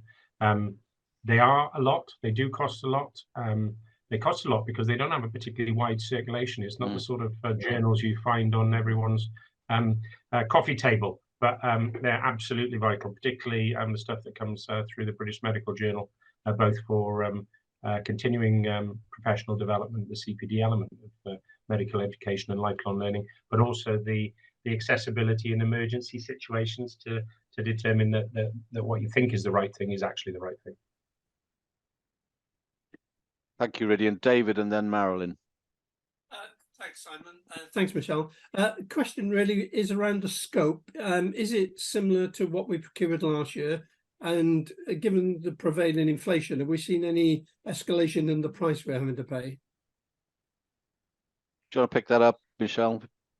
Yeah, thank you, David. So there is some changes in the scope, as I said, as part of the review process. So broadly, there will be a kind of a core set of resources that would be consistent with that was procured last year. There will be some changes as part of the review in terms of the detailed list of content. I think that was my point earlier. We haven't seen a significant move in price. There have been some changes, as we would have expected, I think, in this and all sorts of other areas, aren't there, in terms of digital resources at the moment. But we have been able to manage the range of resources that we needed within the budget that we had available. And that's the other part of the consideration, I think, that the Library Service Management Board managed for us really effectively, is thinking about the best use of the funding we have available. If that covers your question. Does that cover? Yep, great. We've got a few people coming in now, so take Marilyn and then Rowan, and then come back to you, Michelle, and then Helen and Ruth, and come back to you, Michelle. Marilyn. Can I just commend the report? I think it's really extensive and it was a good read. I just wanted to say that following from what David asked really, and what Alistair said really, that actually from my point of view, what Rydian said, it's actually vital, because if we don't actually provide this resource, then people can't actually do their jobs as effectively as they would like to. And so, you know, long term, you know, that could have implications for the end user. And so from my point of view as a board member, I don't see it as something that would be optional. Like Rydian said, I think it's something that's actually essential, really. Thank you. Indeed. Rowan. In the same vein, I just think, you know, it's a good question to ask, but both the volume of publications increases each year. So even if the price seems the same, you're getting more content. And I think it's important to recognise that clinical colleagues' learning doesn't stop when they qualify. They are delivering care for decades after training. And so this is a fundamental resource, and this is one a bit like the old question about, you know, could we save on the training budget? The consequential cost of not supporting the clinical community with up to the date publications could be quite extensive. So good question, but I do think this one is a saving rather than a cost. Certainly a life-saving. And for every organ there is a journal, which is the number of them. Helen, and then Ruth, and then we'll come back. I don't think there's anything need to come back on that really. There were observations rather than questions, but you might want to pick up at the end anything, Michelle. Helen, and then Ruth. Yeah, no, just on the same theme of that, which is a really helpful challenge, I think, from Alistair. But it's just to, you know, remind the board that we had core allocation uplift for provision of the library service. It was originally part of HEIW, our sister SHA's setup, and that we were provisioning on their behalf. This now has become a direct allocation to us as part of our core. So we're obliged to ensure that we are providing a good service in this area. Ruth. Thanks. I think it was just on the same subject. I know, because I've asked this question to Michelle before about the value that we derive from them, that it's actually kept under review, that we're making sure we've got the right documents there. There's a lot of user engagement, and you know, in previous years the number has been different and the types of journals we have been different, because actually we're in a constant process of review to make sure that we are deriving value from the things that we are putting out there and the users are getting best value out of it as well. So I think that's the type of challenge that we need to make sure we continue to do, and I know that the team is very strongly on that, so we're absolutely supportive of proceeding with this. Thank you. Thank you, Ruth. Michelle, anything you wanted to add in conclusion? Just one final point, if I may. Thank you, Chair.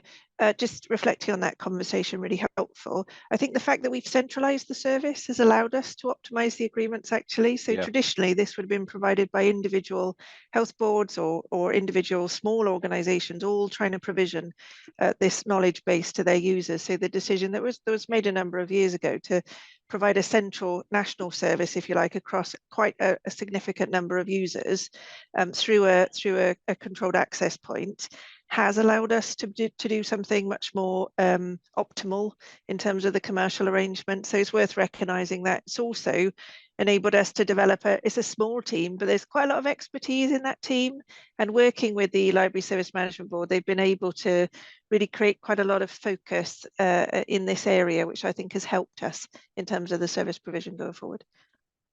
Thank you very much indeed, Michelle. And Helen, you wanted to say something? Just a quick one on that point, actually. It was a really good prompt there, Michelle, in that we have now, the service have now expanded into social care as well. So we are working with Social Care Wales colleagues in terms of resources now available to wider social care professional community as well.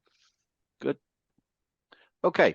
I think I know the answer to this question. The board are happy to approve the contract award. Thank you very much indeed. Thank you, Michelle.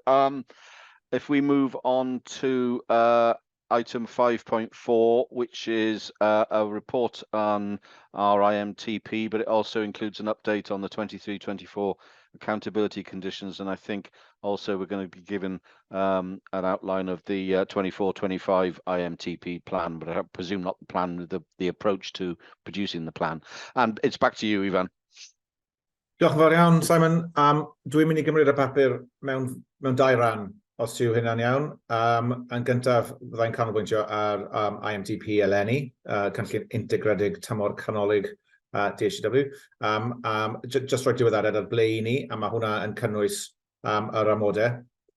A wedyn, gymryd hoi am falle am cwestiynau nes sylwadau, a wedyn sôn yn fwy cryno am yr IMTP blwyddyn nesaf a'r gwaith cynllunio sydd yn mynd ymlaen ar hyn o bryd.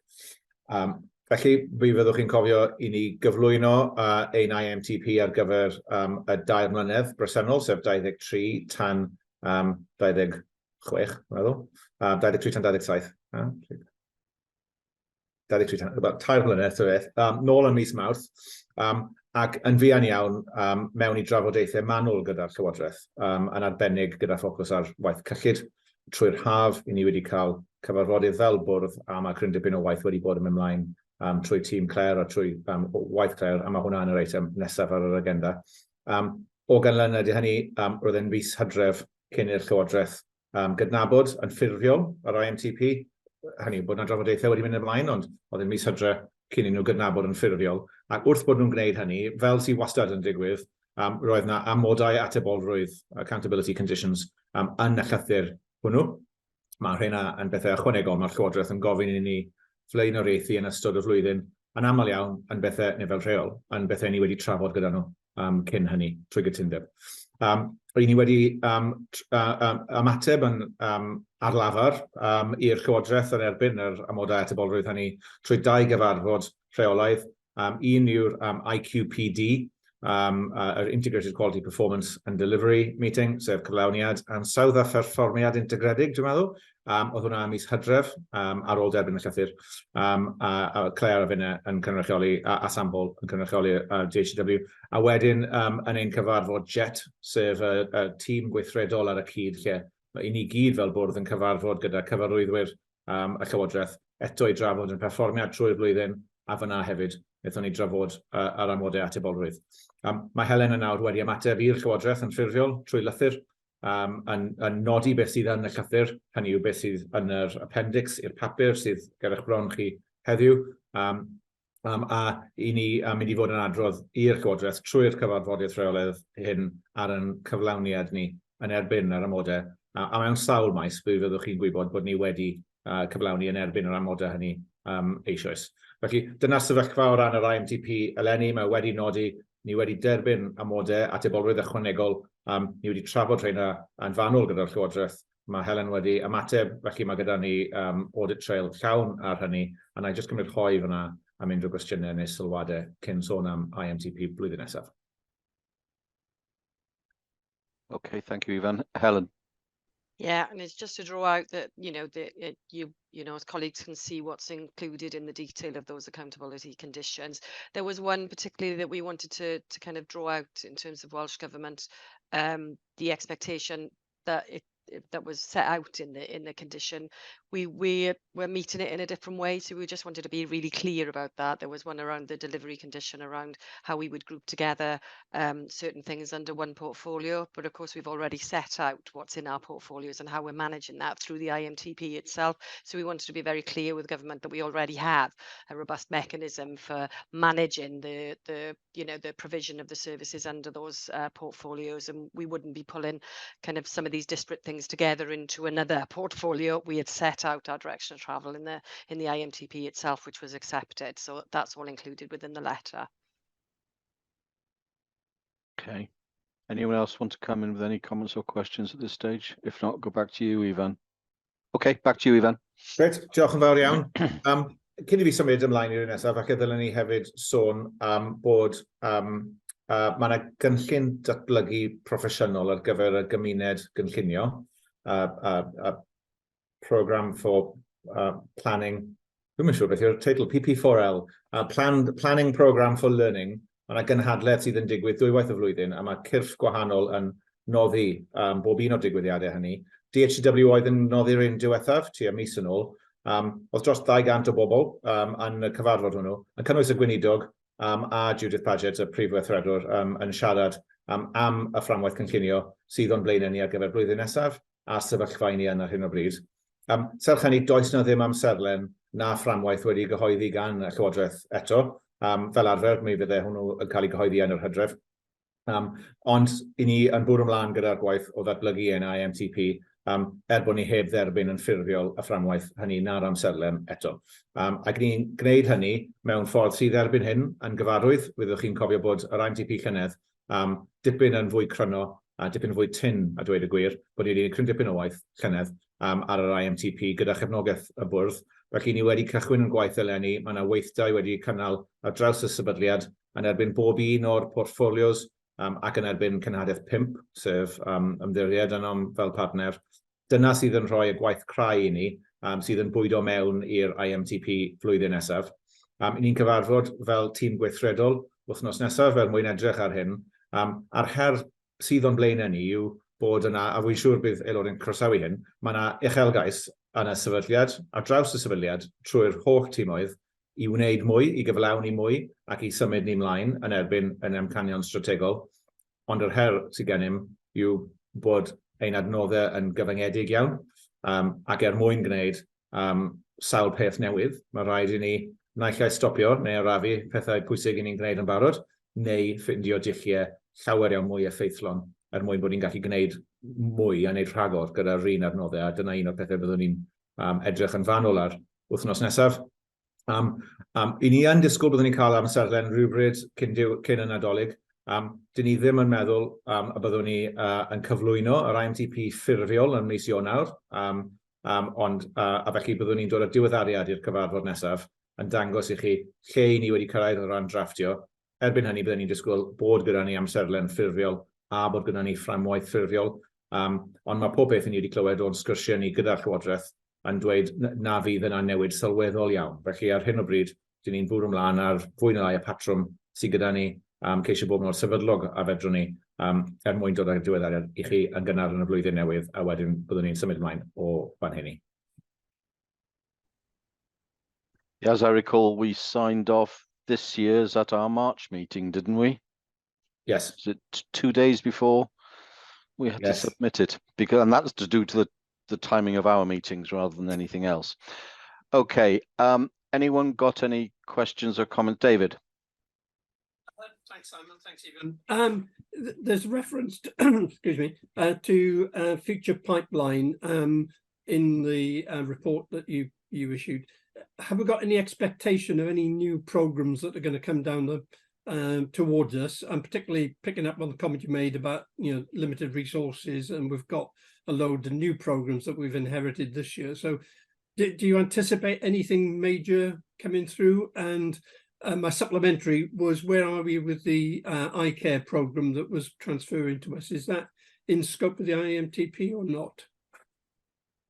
Do you want to pick those up? Both those comments yeah. up? So I'll answer them in a number of ways. So there are several pipelines, I think, is the thing. So there are pipelines indicated in our current IMTP about things that we want to develop as we head into next year. And an example would be the Enterprise Master Staff Index, which we know is a really important part of the work that we need to do. And in those cases, we would be having negotiations with Welsh Government about their willingness to fund, or with health boards, or seeking to release funding from our own resources by doing other things differently. There's then a pipeline of funded programs that would come from Welsh Government. Those are mapped out in next year's DPIF profile, which is already fully allocated, and those are continuity programs. So there's an expansion of the digital medicines transformation program, for example, as health boards start to deploy their own EPMA implementations. There's also a pipeline of unfunded programs that clinical networks in particular would see as really important, and digital cellular pathology would be a really good example of that everyone agrees that digital cellular pathology should and needs to be a priority, but currently there's no funding identified for it. And therefore we can't put that into our IMTP because we know it's too large for us to afford from our own resources. So I think there's quite a few things, and we're trying to manage that. And I go back to the comments that our teams are really keen. They're champing at the bit to bring in additional things. That is really welcome to see, obviously, and those things are aligned to our strategic objectives. But we have to consider ever more carefully the affordability factor of what it is that we're able to do. And some of the you'll see later on in the agenda in the IOPR where we've been forced to reprioritize some of the funding in our IMTP this year into projects that are really about reinforcing and maintaining and protecting existing infrastructure, architecture, and applications estate, and that limits our ability then to do new things, developmental features, etc. Does that cover your points, David? The bit you didn't cover was the iCare program. I just seeking an update on where that is. Yeah, caught me. Sam, can I? Well, let me just prepare, and then Sam will probably want to add some details. So we have taken on the iCare program. So the iCare program, as the board knows, because the board approved the transfer of the program to us. There's a separate discussion about the existing iCare contract and the commercial arrangements, which we have not taken on. Those have not been novated to us from Cardiff and Vale. Maybe Sam wants to add some more detail. It's in her domain. Yeah, of course. Go on, Sam. Thank you. Yeah, so we haven't taken on that contract. We're currently working through options around how we would take iCare forward. So iCare has some funding. It is a program. However, the work that we're currently doing is identifying where there may be shortfalls in that, and where we would need to actually go back and say, as part of the pause and reset of this work, we've identified that this now needs to be done. And needs to be done in that way, and we'll have to take that back to our Welsh Government colleagues to say, you asked us to do this, this actually is more likely what it is going to cost for us to be able to do this properly. So that's where we are. We have to get a response back to Welsh Government by the 5th of January on that. Yeah. Okay, Rowan. So thank you, Ivan. And I was just sort of struck as you're sort of describing the next IMTP, that it's really the middle third of the sort of long-term objective of getting to 2030 in a certain position that was laid out when DHCW was set up. And so, the challenge we've got is, we're constrained through the current financing environment at the moment. And there are some really tough choices to be made. So we talk about digital cellular pathology. you know, it might not actually be understood more broadly how fundamental that service is in the diagnostic area into delivering really key care. So I think I've got kind of two questions. One is, how confident are we that we can maintain national services and deliver high quality additions to the service that are really important as it relates to diagnostics? And the second question is, what is the impact of having a squeeze in the digital funding in this middle third of our longer term development in terms of ending up in the place that we wanted to be in 2030? Because these are I think long, quite long investment cycles in order to get the value, and a squeeze now could mean that we don't actually deliver on what was hoped for. So just some perspective on that in terms of current funding would be Okay, useful. I might invite Helen and Claire to contribute to those things on diagnostics specifically. Actually, let me just step back 1 second and say I'm really heartened, as probably came through in my update earlier. I'm really heartened and encouraged by the organisation still having the appetite to want to take on additional programs, despite everything that it's taken on over the last 3 to 4 years. If you look at all the big, significant, major transformation programs that have been initiated or that have transferred to us over the last 4 or 5 years, that's a lot of work which we are absorbing right across the organisation. It's what's behind some of the program governance changes. But still, the organisation, the people in the organisation, they've got the appetite to take on more. So can we, in the sense of, do we have the ability, the capability to take on modernisation in diagnostics like digital cellular pathology alongside Link and RISP? I'm speaking on behalf of the organisation, but yes, we can, right? We've got but can we afford to? Not unless we get more money from somewhere, because we certainly can't find the capacity to do that from our existing resources. The thing about the squeezed middle, and it is a middle if you think in a Healthy Wales perspective, or if you think in an establishment of Digital Health and Care Wales perspective for the whole decade of the 2020s, we had I thought a very open and a very sensible conversation around that at our JET meeting with Welsh Government only 2 or 3 weeks ago. And it was slightly different in flavour to maybe some of the very early JET meetings, which focused instead on our establishment as an organisation, how we were maturing, were we stable, and various other things. This was getting more into the strategic space. So I think there is a recognition, but there are no easy answers. In Claire's finance report, you can see what's in the media about the position that the NHS as a whole is in Wales. We passionately believe that digital is the answer. But we would, right? Because we're Digital Health and Care Wales.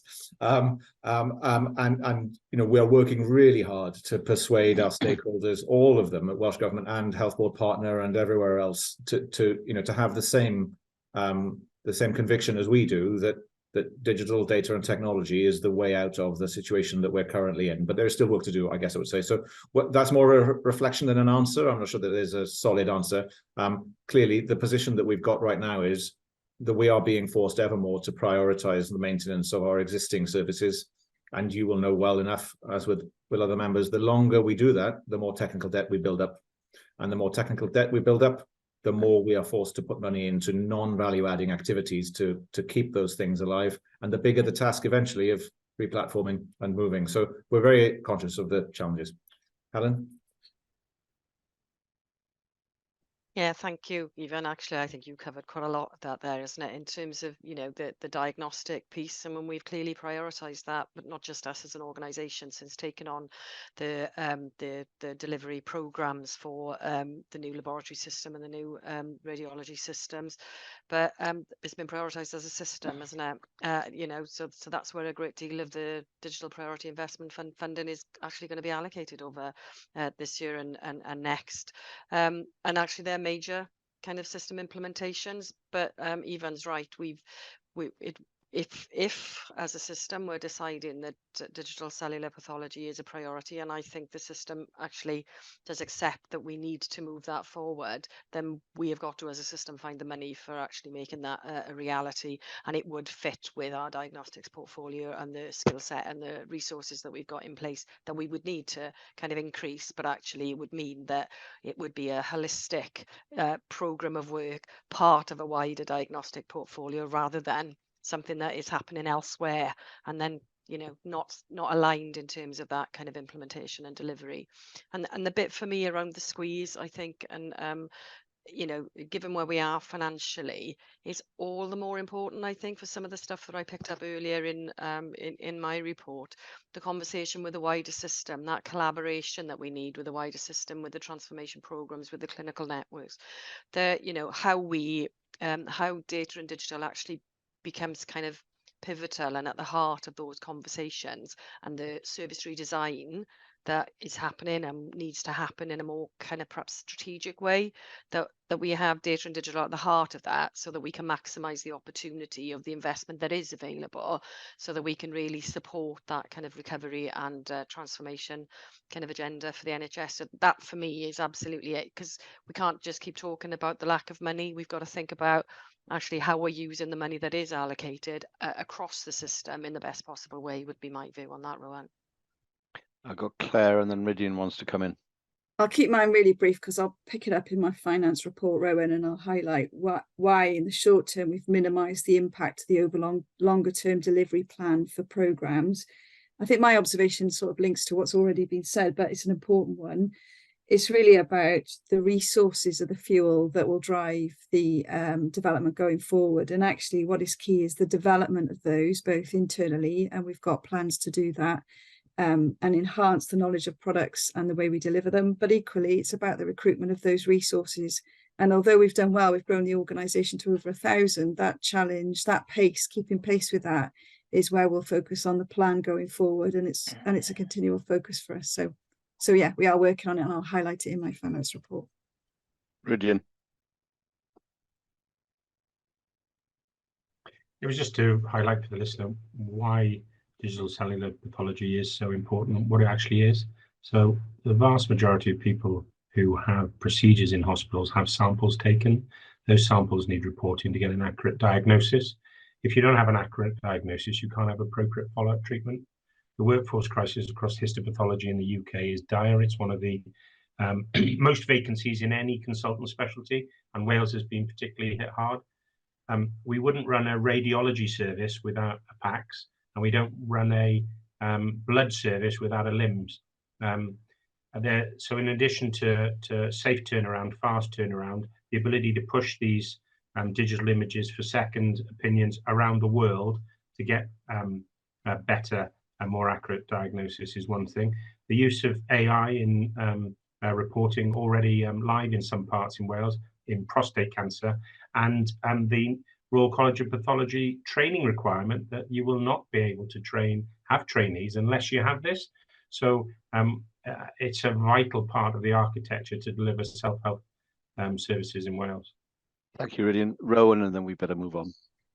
Yeah, thank you for that response. And I realise it's a difficult challenge. I think, you know, we know what our priorities are, and I just think bringing it back to why it's important to patients is so much part of building that investment case.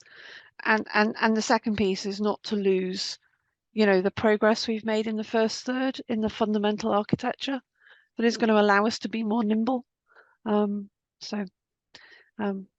Yeah.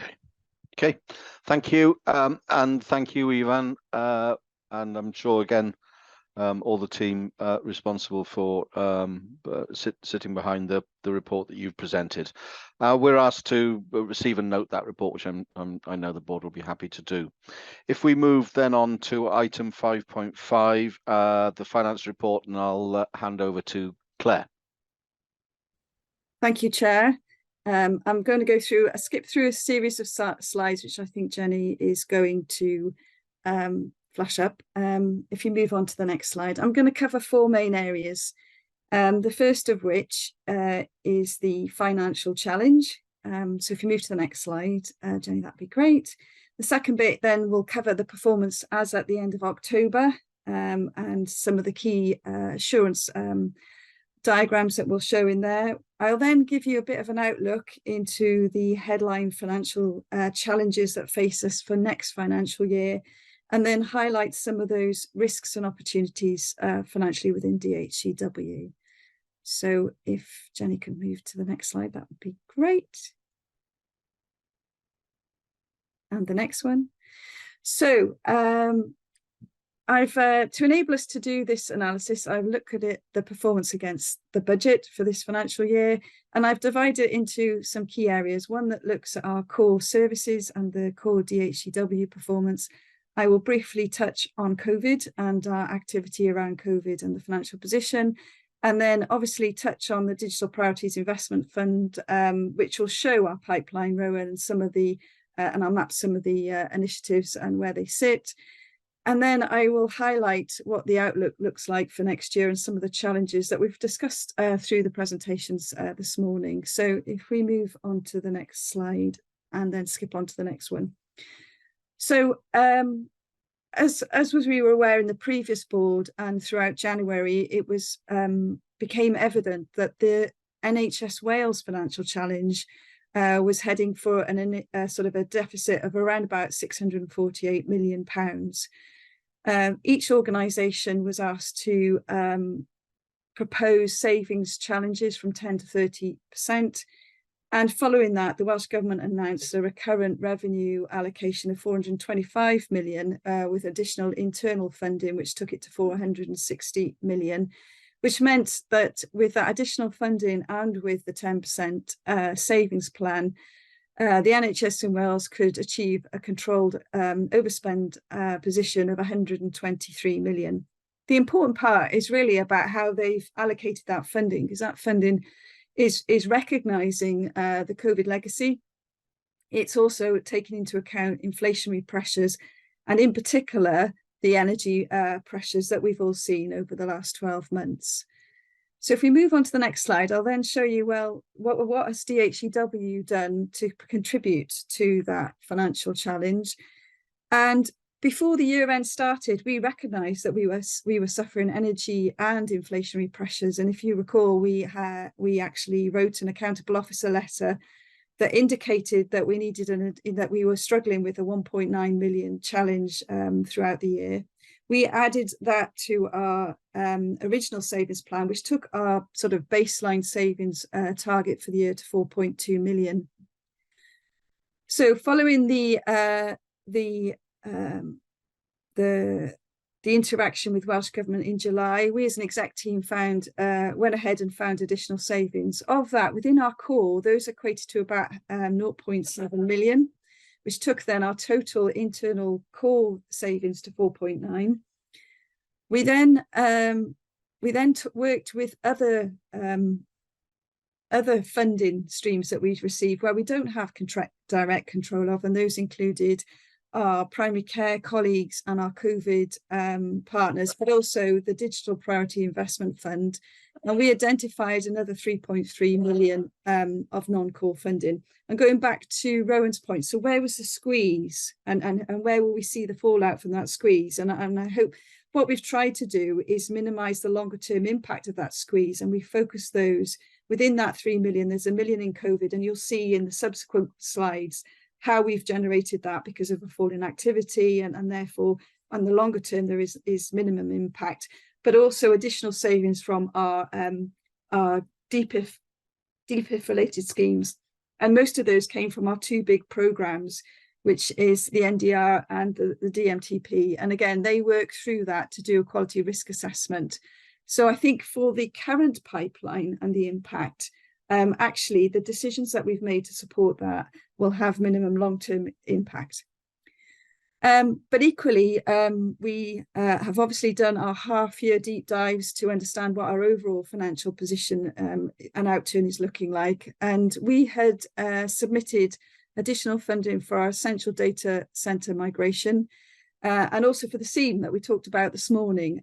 So again, within that, because of the the half-year position, we have taken the view that we can absorb those into our overall position for this financial year. So that gives you a flavour of where DHEW is, but also where the overall NHS position is. So extremely challenging from a financial perspective. So where are we then? So if we move over, skip across the next slide, and just to summarise what I'm going to talk about. So if you took to this one, thank you, Jenny. We are still confident that we are going to achieve our financial targets for this financial year. If you look at our run rate, which does fluctuate and is influenced with deeper spend, you'll see how we look to achieve that. We've got, as you can see, quite an aggressive savings delivery, but we have now integrated that. And if you look at our savings position for the month of October, you'll see we're ahead of plan in terms of our plan on deliveries. That aside, we shouldn't lose sight of the fact we do still have an underlying deficit. We brought that forward for 1.3 million this year, and obviously we will have to carry that forward into next financial year. So that will be one of the impacts that we look at going forward. But we do have internal mechanisms to control those costs. So we have 4 key mechanisms, and we review them as execs actually on a weekly basis. The scrutiny panel, which looks at our recruitment and validates approves the recruitment processes to our key areas. We have a capital and non-pay group. Sarah Jane leads our strategic resourcing group, and we also have an exceptional cost forum, and this has been really targeted around about areas of cost pressure, in particular things such as energy and also some of our key ICT contractual costs. I will then touch on the financial pressures for next year and touch on some of the risks which actually reflect the system risks that we're seeing overall. So if we move to the next slide, please, Jenny. So the overall position looks very green, which is why I'm confident we will deliver this year's financial position. Our overall revenue position at the end of October was slightly behind plan, and we had slight underspend, and that was actually lower than the previous month, but we are looking to break even. Our capital position, again, broadly in line with plan, slightly behind where we thought it would be, but no, not materially. And the public sector and cash balances, again, not much movement there. And there was a bit of a movement in cash balances, but nothing of note to concern ourselves there. So let's have a look at our run rate. I'll move us on to the next slide. So this shows our monthly spend position. So we're looking to spend 163.4 million this year, and to date we spent 91 million of that. And the dark blue shows the pay, and the light blue is the non-pay. And you'll see the fluctuations really happen in the light blue area, which really reflects some of our contractual payments within the Digital Priorities Investment Funding. And yeah, so it's looking pretty healthy. At the end of the year, you'll see a kick up, and that's us returning some of our savings into Welsh Government. The variations in the dark blue really reflect the backlog and payments that were made to staff in June and July. So if we move on to the next slide. So from a directorate perspective, you know, although the overall position is green and 132,000 revenue, there are some areas of pinch point as well as some areas that are offsetting that. And where we're seeing the pinch point is no real surprise, really. These are in the operational areas where we are seeing higher than planned. Well, we are seeing areas of pressure such as energy cost. The data centre move now is incorporated into this area, and also some higher than planned labour costs. Offsetting that are underspends in strategy, primary care and board governance. And again, all of those relate to either vacancies or non-pay savings or estates savings. So again, going forward, looking at how we support operations to deliver their plan and get underneath that is what Sam and I are working on together with the team. Okay, if we move on to the next slide. So I've talked about savings a lot, and peeling that onion to see what's beneath that. This breaks down our savings plan from a core perspective. So we had that £4.985 million worth of savings. That's the annual plan. To date, we're looking to save 3.3. We've actually saved 5.2, so we're 1.8 ahead. And you can see we're ahead, really, because of the vacancy factor, but also of the additional savings we've instigated in order to offset the data centre move. So on the left-hand side, that shows where we are for the period of actual versus the plan, which is in light blue. The dogs are really excited about that, sorry. And you can see there, you know, we're making good progress across all of those schemes. Yeah, so we intend to achieve that. And that's why we took the decision at the half year to further support the data centre move. Okay, let's move this on. So I talked about COVID. Again, we had just shy of a £9 million annual budget for COVID, split between the TTP and the vaccine. You can see that actually, if you look at the TTP, the spend, it really reflects the decision to make to reduce the licensing volumes that we are now using against the TTP product. And if we look at vaccines, we can see that actually, again, we've had lower than planned levels of spend, really reflecting in the reduced costs around letters and text. And although we're forecasting a high volume of activity, again, there is likelihood that there may be potentially more savings to be made in this area going forward. So again, we actually have given back or plan to give back just over £1 million within the COVID activities for this financial year. So if I move us on to the next slide.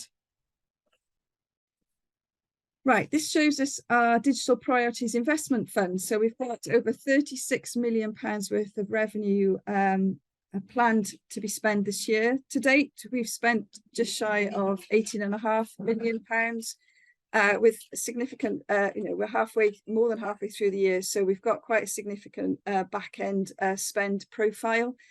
Again, there was some minor underspends in both the NDR and the DMTP, and there was a slight pressure point within WCCIS, but overall we're in line with where we think it should be. Again, you'll see at the towards the end of the year, it's the top 3 programs where the majority of the end spend will be, in particular the NDR, and again we'll monitor those closely throughout the year, the remaining part of the year. So the next slide just briefly talks about capital, because I've focused primarily on revenue. A capital plan, we have our own discretionary budget of 2.6 million, and this year what dominates that spend is really the move to the data centre, and most of that is committed to date, and actually the plan is proceeding as we would expect at this point. The Digital Priorities Investment Funds, we've got about £15 million worth of spend planned for the rest of the year. Again, dominated by a few schemes, in particular the Digital Intensive Care and the LIMS programme. Those are progressing broadly to plan. But similarly, as we've been focusing on savings for revenue, there were a number of opportunities to reprofile our capital spend for a few other programmes. And we've actually, in conjunction with those programmes, undertaken that activity. So that's, so Jenny, if you skip us on another 2 slides, that would be great. So that's really our performance within to the month of October. Looking forward then to our financial challenge, just when we thought it was safe, we're coming up to the next financial year. And again, I've sort of split it down into what I would call unavoidable pressures, and then our choices, our service and product choices, because we don't want to stand still. We want to grow and develop and underpin the transformation in Wales. In terms of our unavoidable pressures, what we are seeing is, and I've linked them into sort of 6 subheadings, is our service growth. The growth of our services is outweighs our growth in funding. And again, we are seeing some of our products, successful products, incidentally, almost come to end of life. And it's an interesting one because we're moving from what would previously be a capital investment replacement, and we're trying to translate that more into a recurrent revenue product-based delivery. So again, that will be something that we need to incorporate in our funding going forward. Digital inflation. So just like health boards and trusts, we are seeing the impact of inflation. We think we've done the calculations and it's looking like at least an additional £1 million pressure next year, as we see, certainly within licensing, a consolidation within the market and a move to a less perpetual and more revenue-based licensing model. We've got some fantastic digital products such as the app and the NDR that we want to sustain in the right way going forward. Energy cost pressures haven't gone away, and again next year, looking at our data centers, albeit they are more efficient than they previously would have been, there's still an ongoing tail of pressures that we're seeing. And importantly, yeah, it's also about our responsibilities and our accountable requirements to keep us safe. So again, looking at our cyber resilience toolkit and plans, we need obviously to sustain that, and also sustain our role in our core services going forward in the appropriate way. So those for me are unavoidable cost pressures that we shared as part of the JET meeting, and also as part of our reviews with Welsh Government into what the challenges will be at the heart of DHEW for the next year.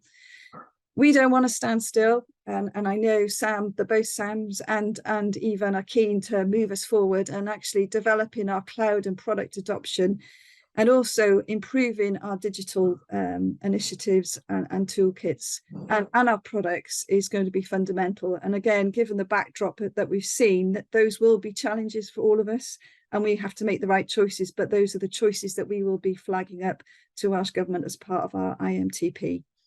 So I'll move us on to the next slide.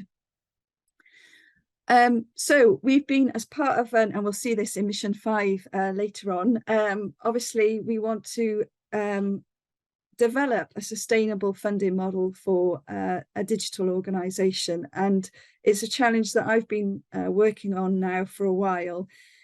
To add clarity and weight to that challenge, we've partnered with the HFMA to look at what it looks like elsewhere and also what it looks like internationally, to really, once we've done all the calculations that we're obviously busy working on, to really add context and add weight to our ask in terms of Welsh Government going forward. So just for note really of some of the work we're doing alongside the day-to-day to really bring some clarity to a way forward.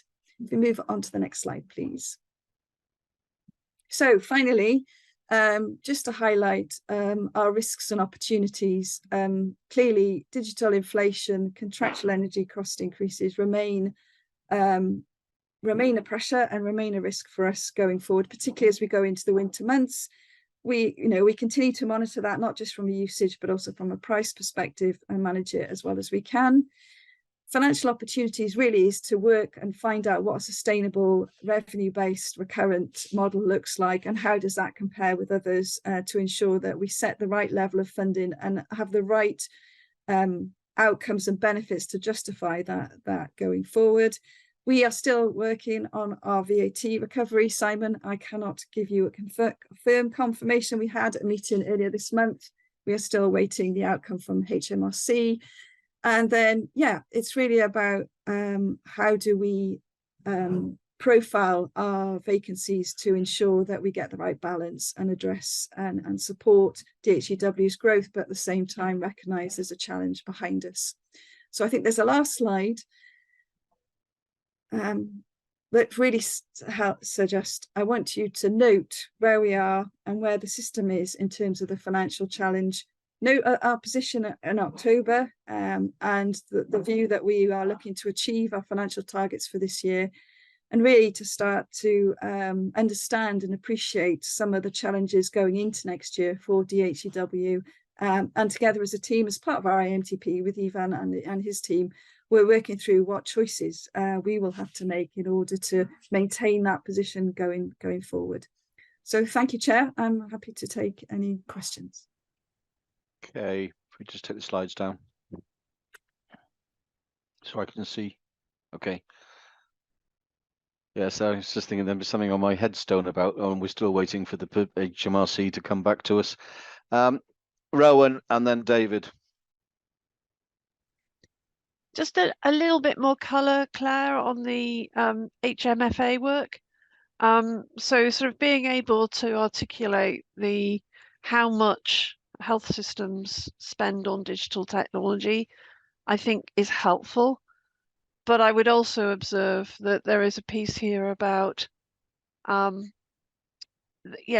is a huge opportunity cost of allocating capital to legacy systems, which is a short-term kind of hedging strategy. It's a short-term strategy because maybe investing in something new is just going to cost more in the short term, but it gives you value over the longer out term.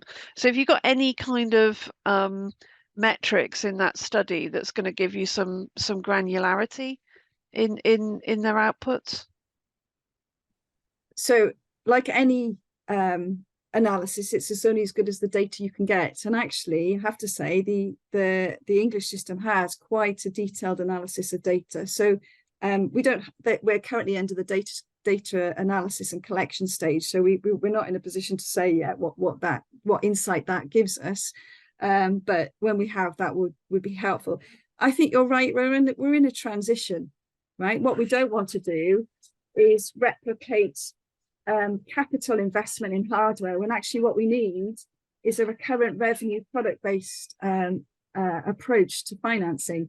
So how we deliver that and how we gauge it, because historically that was never the case, but we want to get the equivalent, is going to be the challenge. And the piece that brings that together actually is the value piece. And for me, that's how you mold them together to say, look, moving to this, to that, there may be a shift in requirement of funding, a level of funding, but actually the difference it can make is going to be significant.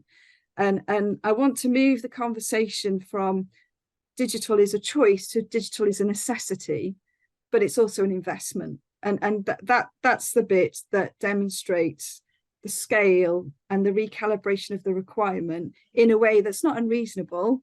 It's in line with others. And that's the bit of work that we need to do. And as soon as we've got those numbers, I know Mike Emery's twitching and everyone else is excited by what it might tell us, good or bad. But actually that's the approach that we're hoping to get, the outcome we're trying to achieve. Okay, David. Thanks, Simon. Thanks, Claire. Claire, when do we expect the benchmarking report? Is my first question.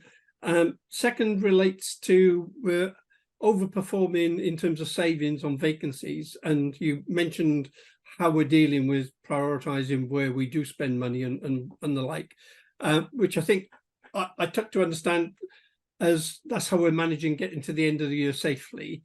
Is there any implication beyond that of not having scaled the organisation for the volume of work we've got coming next year? And then my last question is on the VAT recovery. Optimistically, we'll get it, but what's the consequence if we don't? And I'll take a bet with you, David, that we get the benchmarking report before the HMRC response. Possibly so. So so I'll answer all three. So the HMFA work that we're doing, we're hoping to finish by this financial year. So by the end of March, we're hoping to have some indication at the end of January. So that's the time frame on that. Am I draining DHEW dry? That will mean that they won't grow for next year because of recruitment. I would say we are trying to get that balance right. Within that, there are areas of the organisation where recruitment, although with all the effort, it's difficult to recruit. So we're not actually constraining recruitment. There just isn't that resource to recruit to. And there are key skill gaps that that are coming to the surface that we're trying to address. And some of those key gaps, in new skills such as products, such as cloud, we are working with Woody to develop those skills internally and give that opportunity for our staff to shift into those skill sets. So I think it's a difficult one to answer, David. We're trying to assess the quality impact risk. And I know SJ and the strategic resource group are throwing everything at this. There are clearly some areas that we do need to achieve, and there may be more than one way of achieving it. And we're looking at each. What was the other one? I've missed one, haven't I? There was the VAT. What happens if we don't get it? So the VAT is an opportunity. So it hasn't been built as a certainty into any plans. So Having said that, if you are listening, HMRC, we would like to understand the position, because we do put a lot of energy in trying to justify it. And if it's an end game, then I'd rather my team work on something else, if I'm honest. But yeah, so Santa's coming soon, so I've put my wish list in, and let's hope we have a result before Christmas. But I don't know really. It's truth be known. You should have stopped believing in Santa. Sam Lloyd. Thank you.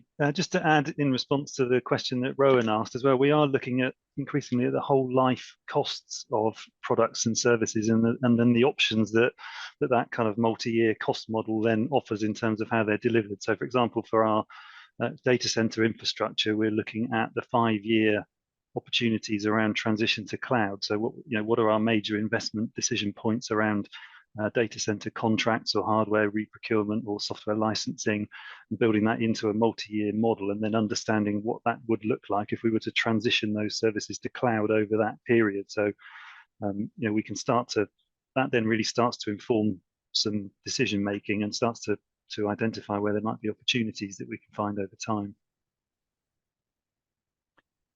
Claire, I got 2 questions, and I'm sorry if you answered these in your presentation, but I don't recall, have we had a formal confirmation from Welsh Government in response to our savings plans yet? And are we being treated the same as health boards in terms of the coverage for the unavoidable inflationary costs? So we haven't as yet had formal confirmation of our savings plan, albeit we're working on the basis that there is an expectation we'll deliver it, and we've built those into our forward plans. So I would say that we are not unlike health boards and trusts in having exceptional pressures that we are finding very difficult to absorb, albeit this year we've managed to offset those with additional savings. So in our recent meeting with Welsh Government, I've raised the underlying unavoidable costs that we are seeing, and they have agreed to work with us to reflect those pressures as part of and looking at it in consideration with the other aspects that we've raised around our core. So we're awaiting confirmation of where that will be, given that they are also struggling with the financial challenges. I understand that we will get our allocation in line with health boards and trusts on the 24th of December. So at that point, my expectation is that going forward with the backdrop similarly to health boards and trusts, that will be reflected in our allocation. But until we've got, it's a bit like the HMRC, until we've got that piece of paper, it's not confirmed, but we're trying to work hard with them so they appreciate where we're at and what we're trying to do, and they are listening to that. Okay, any other comments or questions? Okay, thank you for that. Claire, it doesn't feel like you're behaving like Santa, it has to be said. I mean, obviously this year is difficult, but we will get through. Next year is going to be really, really challenging in terms of all the things people have talked about around wanting to move forward, want to gallop, and wanting to use digital as a transformation tool. It's going to be really, really challenging next year. And it's helpful to have that early heads up on where things are likely to be, Claire. So thank you all very much. We'll break now for lunch. It's 12:38, so we will take half an hour. So that means we come back at 10:1, please. If people could turn off their cameras and mute, I'd be very grateful. See you all at 10:1. Okay, welcome back, everyone. I hope you were refreshed and had a good break. And we'll move straight into item 6.1, the corporate risk register, and I'll invite Chris Darling to present the corporate risk register. And I think you're probably going to bring in other exec members along the way, Chris, on specific issues. So over to you. Yeah, thank you, Chair. Yeah, I'm going to present the corporate risk register. I'm actually going to cover 3 areas within this item. So I'm going to run through our current risk profile position as we are now. I'm going to then move to a presentation to cover some corporate risk trending analysis over the last 12 months. and just feedback on that work. And then that'll move us into the board assurance framework, where I will bring in exec leads for the relevant strategic missions and principal risks, just to update on their areas.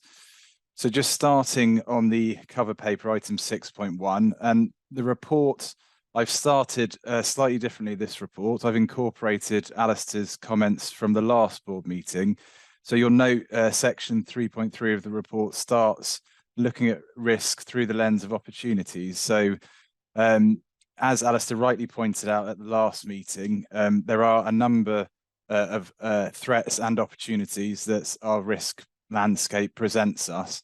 And just considering the opportunities from a digital and a health and care perspective, I've listed a few. So the growing importance of data in this sector, digital services driving service transformation, moving to cloud services, international technical and data standards, a shift from capital to revenue funding-based models, moving from program to product-based delivery models, automation and artificial intelligence, and patient empowerment and apps. I mean, that's just a flavour, but I think it's useful to frame the discussions that we go on to have in that context of opportunities as well as risks. So just to talk through our current risk profile position, we've got 22 risks on the corporate risk register at the moment, 14 of which are detailed in Appendix 6.1i, Appendix A. And I'm going to just run through some of the changes over the last 2 months since the last board meeting. So in terms of new risks, there's been 2 new risks approved by Sam Hall, so both in Sam's area. So the Choose Pharmacy 0329 DHCW maintaining the funding gap, and the second one 0330 WCCIS future program funding. So they're the 2 new risks that have come onto the risk register since the last board meeting. There's been 8 risks that have been removed. I'm not going to focus on these because I will touch on a couple of those in the risk trending analysis, but happy to pick up any questions on those. And in terms of risks with a change of risk score, there is one 0323, the cost for transition and ongoing operational support around the development of the NHS Wales app and platform of services. So I think it's important just to note that this one has had an increase in the risk score since the last public board meeting. Okay, so the last point I wanted to make on the cover report was just to say we have now moved the oversight of a number of risks that were previously overseen by the Digital Governance and Safety Committee to the Programme Delivery Committee with the establishment of that new committee. So all programme risks now and moving forward will have oversight from that committee. I'll move on now to the corporate risk trending analysis. I'm going to start with that, and then I'll move straight on to the Board Assurance Framework report. So Jenny, if you would be so kind just to get the slides up, and I'll work my way through those. Brilliant, thank you. So the analysis I'm going to cover looks at the 12-month period from the 1st of October 2022 to the end of September 2023. So a 12-month period looking at those corporate risks that have been on our risk register. So if we move to the next slide. So just a bit of context. When we established, we set out a committee assignment approach. So all corporate risks would have oversight by the relevant committee as part of the risk management strategy that was agreed by the board. And all corporate risks are added to the risk register with the approval of the relevant executive lead. So the 2 new risks, as I illustrated earlier, approved by Sam for her area. And as part of the work plan this year, we built in this stock take where we would look at the past 12 months, which we did last year following the suggestion from Rowan. So we've carried it on to this year just to take stock of where we're at. And over the past 6 weeks or so, the Audit and Assurance Committee and the Digital Governance and Safety Committee have reviewed the risks that have sat on their areas and had a look at some of the analysis. So if I move on to the next slide, we'll just start by looking at what's changed over the past 12 months. So we started on the 1st of October with 26 risks on the corporate risk register. And in that 12-month period, 33 have been escalated and added to the corporate risk register. And in the same period, 34 have been removed. So I think it's just showing that there's a fairly good process in terms of the dynamism within the process. New risks are coming on, older risks are being mitigated. But then we've done some analysis as part of this, and the next slide just starts to illustrate where we haven't been able to manage some of the risks as effectively as perhaps we would like to mitigate them or to turn them into opportunities. So over the last 12 months, 11 risks have remained on the corporate risk register during that period. Now, there are a number there marked as private. I just want to give some assurance that they are considered in mainly the Digital Governance and Safety Committee in the private session of that committee meeting. So the detail isn't included there, but the other risks that are marked as public are included. There's two risks in particular that across the two committees we've had a lot of discussion on over the last two committee meetings because they have been on the risk register for over that 12-month period. So the first one is 0237, new requirements impact on resources and plan, which is overseen by the Digital Governance and Safety Committee. And the second one is 0259, staff vacancies. So just picking up the first one, this has since those discussions been downgraded as a risk. New requirements impact on plan. This risk initially came out during COVID when there was a lot of competing and changing requirements to respond to the pandemic. And it did morph into a risk around ongoing changes or requests for new things. The IMTP process over the last 12 months has, I guess, been strengthened to the extent that we're very explicit now about where things are funded, where things are not funded, where things we want to do and are on our list to do, but we require additional funding. I think Claire's presentation earlier illustrated some of that. So it's downgraded to the extent that we have a clear process and we're cognizant of what we can and cannot take forward within the resources available. That's not to say it's not still a factor that we consider, but that had a lot of discussion prior to downgrading.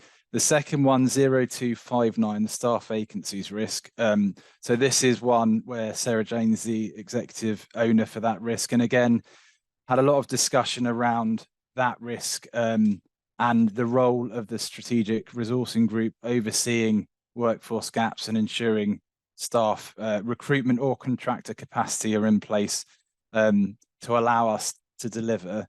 And I think, again, the current context allowed us to downgrade that risk. It hasn't been taken off the risk register. It's still very much a focus of the strategic resourcing group, I know, but it has been downgraded now. So those are two that I particularly wanted to pick out. The other risks that have been on for 12 months have had a lot of focus and a lot of discussion. So if we move on to the next slide. So this slide shows us that the majority of risks have had oversight and scrutiny by the Digital Governance and Safety Committee. So the table at the bottom, the green line, shows the risks being overseen by that committee for the last 12 months. It peaked in August with 23 corporate risks. The Audit and Assurance Committee peaked, the blue line, in March with 12 risks they were overseeing. It has dropped slightly since then. And as mentioned earlier, a number of risks, 7 have recently transferred from the Digital Governance and Safety Committee to the Programme Delivery Committee. So that should give more of an even split across those 3 committees of corporate risk oversight. If we move to the next slide, and this is just coincidental actually, but on the 1st of October, there were 26 corporate risks. And at the end of that 12-month period, on the 30th of September, there were also 26 risks. The graphs on the left just show the the variation and fluctuation of critical and significant risks during that period. There's no, we haven't been able to see any correlation, but it's useful to have some of that analysis. And if we move on to the next slide, just going to pick up. So discussion at the Digital Governance and Safety Committee 4 weeks or so ago, I've tried to pick up David Selway's feedback when reviewing this information. So David, and I don't think we've fully addressed it, David, but we've tried to do a bit of analysis that you asked us to look into around the risk trending, to look at the last 12 months compared to the previous 12 months and what it tells us. So in 2021-22 compared to 2022-23, we saw similar number of risks by domain, and those were dominated by, as you can see in the top right-hand box, the financial risks and the security risks.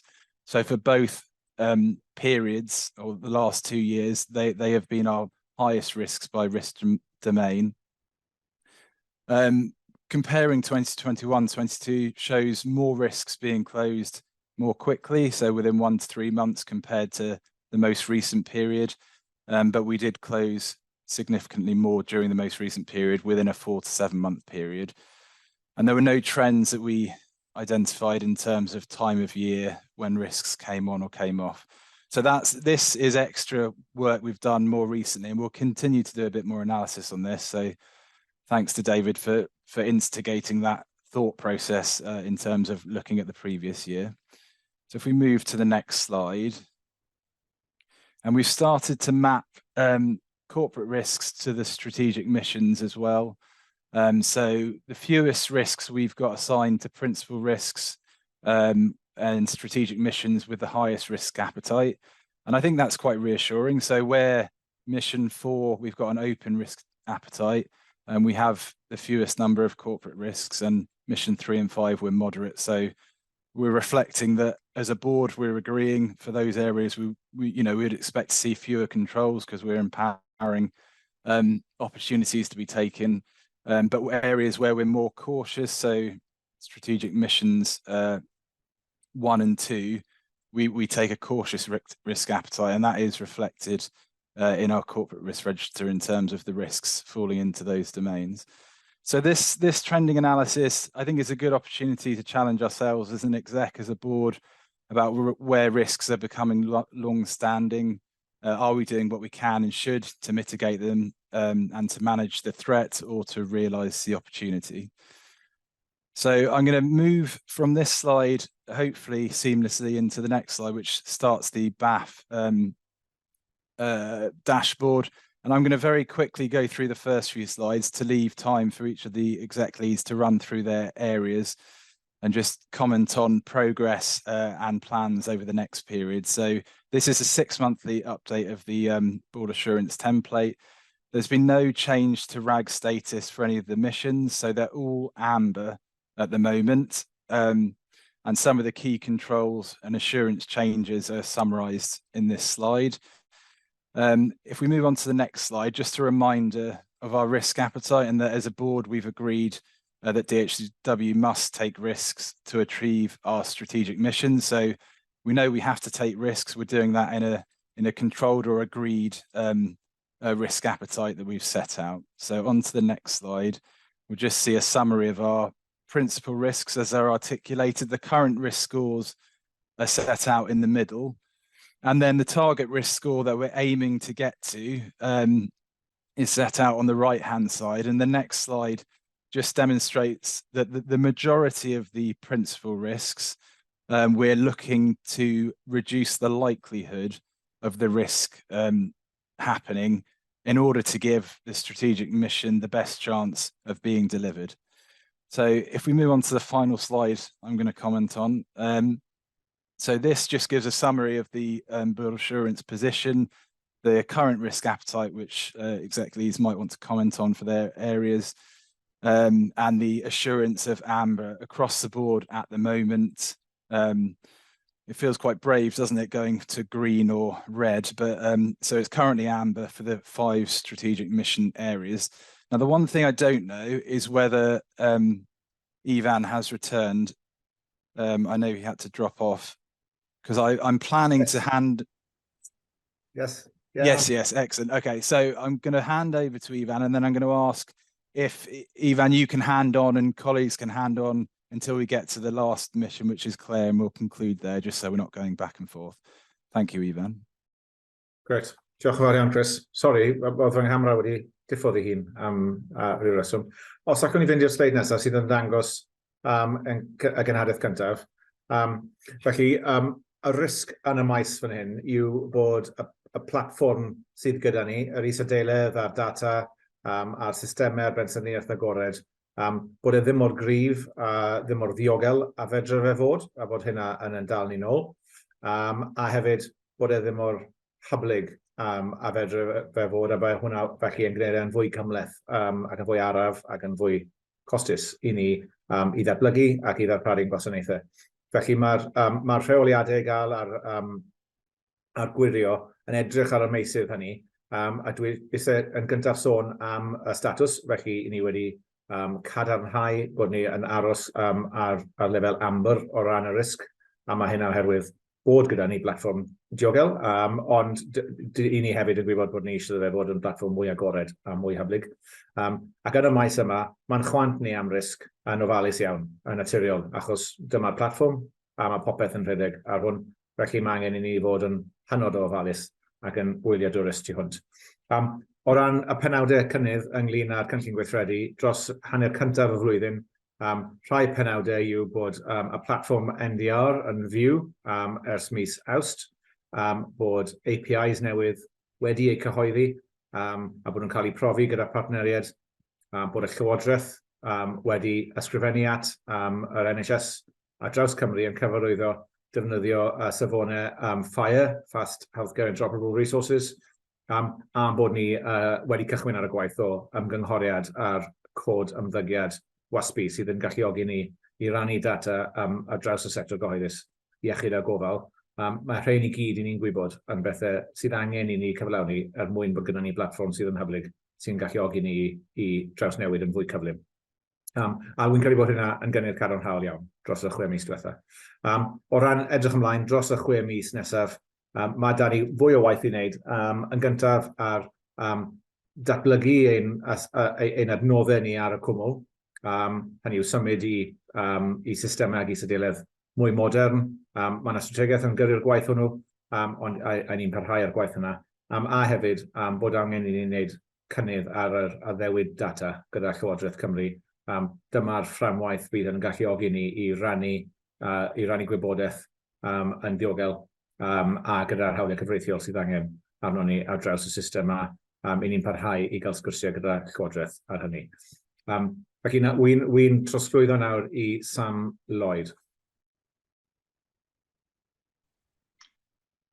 Thank you, Ivan.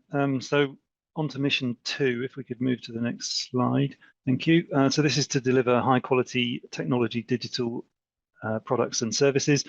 The principal risk associated with this mission is that if we do not deliver those products and services to a high quality, then the ability of health and care partners to deliver and modernise their services is compromised, which will potentially result in less effective, less sustainable care that could cause harm and will not meet the expectations of patients and professionals.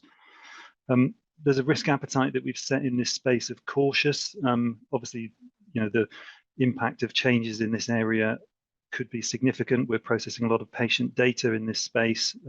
Our services are used in direct patient care, so we need to be very careful in how they are managed and changed. But that said, we haven't gone for an averse risk appetite because it is necessary to move and change and make progress in this space.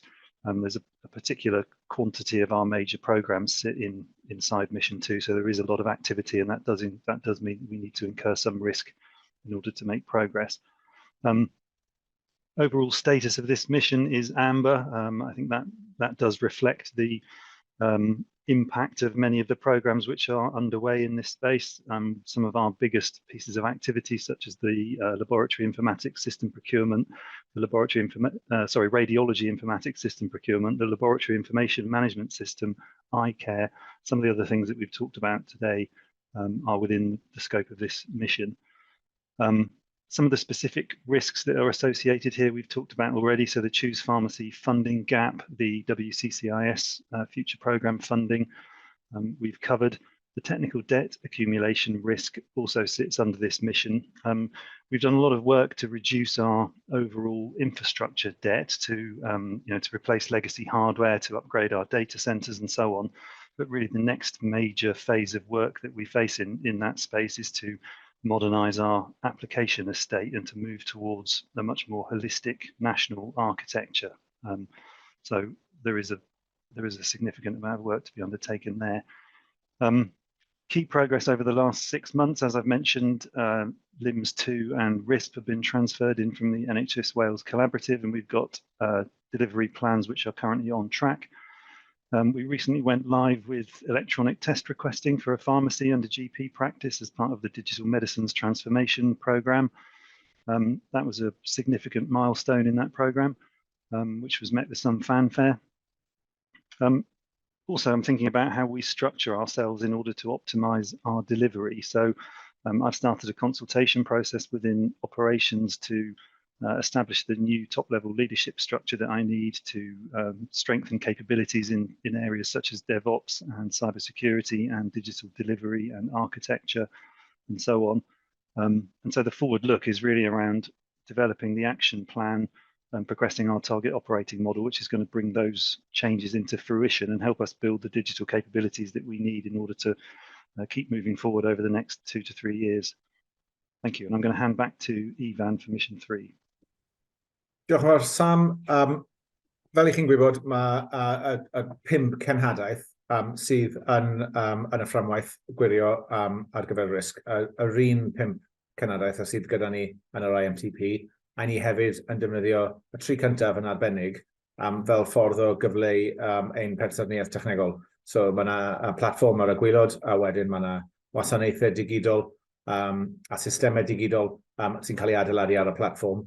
A wedyn ar ben hynny, mae'r rhyngwyneb lle mae defnyddwyr yn dod i gysylltiad gyda'r gwasanaethau hynny. A dyna beth yw y risg yn y maes hyn, sef un nad yw defnyddwyr yn defnyddio'r pethau yna i ni'n darparu iddyn nhw, achos does dim ots pa mor gryf yw'r technoleg i ni'n darparu, os nad yw bobl yn ei ddefnyddio fe, dydy e ddim yn mynd i greu gwerth. A hefyd, does dim ots pa mor gryf yw ein platfform data, os nad yw bobl yn rhoi gwybodaeth mewn iddo fe, os nad yw bobl yn darllen gwybodaeth o'r platfform data hynny, dyw'r gwybodaeth hynny ddim o ddefnydd wrth ddarparu gofal a iechyd. Felly, mae'n risg ni yn y maes hyn yw bod dim digon o wybodaeth yn mynd mewn ag allan o'r cofn o'r sengl, neu bod dim digon o ddefnyddwyr yn defnyddio'r gwasanaethau ni'n ei darparu. Ni'n gweithio'n galed yn y maes hyn, y ddoi portffolio sydd o dan rhain yw gweithio gyda defnyddwyr proffesiynol a gweithio gyda defnyddwyr cyhoeddus. Ni wedi edrych ar y risg, hynny yw statws y risg, a mae hwnnw'n parhau yn amber. A mae'n chwant risg, ni tipyn bach yn uwch fan hyn, i ni'n gymhedrol yn ytrach nag yn ofalus, moderate yn ytrach nag cautious, achos bod da ni fwy o ryddid yn y rhyngwyneb, yn y presentation layer i wneud pethau tipyn bach yn fwy cyflym a newid o'n ôl. A fedrwch chi weld hynny yn y ffordd mae'r app wedi cael ei ddatblygu yn gweithio'n agos iawn gyda defnyddwyr mynd trwy beta phases ac yn y blaen. So dyna'r un o'r prif benawdau dros y 6 mis diwethaf, ath yr app NHS Cymru mewn i public beta ddechrau mis Ebrill. Dros yr 10 wythnos diwethaf, ni wedi cysylltu dros 200 o practisiau GP ar draws Cymru. Ni'n gobeithio cwblhau y broses hynny erbyn mis Mawrth os ni'n edrych ymlaen. Fel bod ni wedyn yn gallu cyflymu y defnydd o'r app trwy gwasanaethau gofal cychwynnol hynny ni'n darparu. A hefyd mae'r gwasanaeth dogfennau nyrsio fel uchafbwynt arall. Mae'r gwasanaeth dogfennau nyrsio i oedolion wedi symud mewn i wasanaeth byw a wedi symud mewn i un gwasanaeth ar draws Cymru gyfan, a ni nawr yn gweithio ar y gwasanaeth Welsh Nursing Care Records, ond ar gyfer wardiau plant yn ytrach na wardiau oedolion, so mae dipyn o waith yna. Fi'n credu mae be wi eisiau tynnu mas fel blaenoriaeth dros y 6 mis nesaf yw'r gwaith i ni'n gwneud gyda'r defnyddwyr. Yn y thema hon, i ni'n gwneud y mwyaf o waith yn fwyaf agos at defnyddwyr yn systemau, a ni wedi rhoi nifer o ddulliau gweithio yn ei lle mwyn bod ni'n gallu gwneud hynny yn fwy dwys ac yn fwy effeithiol na ni'n wedi gwneud o'r blaen. Felly, ni'n gwylio risgu anofalus iawn. Mae da ni chwant tipyn bach yn uwch yn y maes hyn, a ni'n pwysleisio'n gryf bod ni'n gweithio'n agos iawn gyda defnyddwyr mwyn darparu iddyn nhw beth maen nhw eisiau. A mae'r prif gynnydd dros y 6 mis diwetha wedi dod trwy'r app sydd yn wasanaeth pwysig iawn i ni wrth i ni edrych ymlaen. Diolch yn fawr, a wi yn trosglwyddo i Rhydian.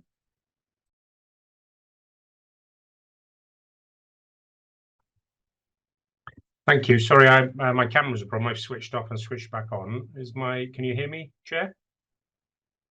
You can. Okay, thank you. So mission 4, drive better value and outcomes through innovation. This is the only mission that we have which has an open risk appetite, and this reflects that we're willing to take more risk to drive value and outcomes through innovation. Key progress over the last 6 months. The R&I governance arrangements have been established and are starting to work and have been embedded. We've engaged a significant amount of engagement and building relationships with partners. We've undertaken the pilot phase of the secure data platform, and the health intelligence portal is now live and accessible on the website, so that's good. The informatics and analytics strategy has been approved today, so that's progress. So the forward look is making that strategy work, continuing to embed the R&I functionality and activities that we're involved in, to develop the proposals around the find, recruit and follow-up service. So this is to encourage delivery of more clinical trials across Wales. We continue to develop our data request service. That's for operational purposes, obviously, digital transformation and improvements. We continue to expand our offering in the Value in Health programme. We have very close alignment with them, including things like proms into our products. And of course, these areas continue to have assurance and oversight by the DGNS committee. Thank you. I'd like to hand over to Claire. Thank you, Rhydian. And I leave the best to last, which is mission 5. And the reason I say that is this is one that I could talk on an hour on all the wonderful activities that we're doing to support the fact that we're becoming a trusted partner. And actually it's about high quality, inclusive, ambitious organisation. And I think that reflects the team that underpinning all the work that's going on underneath all of that to deliver the key controls and the key action plans and frameworks to do that. Now we have a moderate risk appetite. Actually, we have quite a varied risk appetite, I think it's true to say. We have some that is quite open, we have some that's quite risk averse.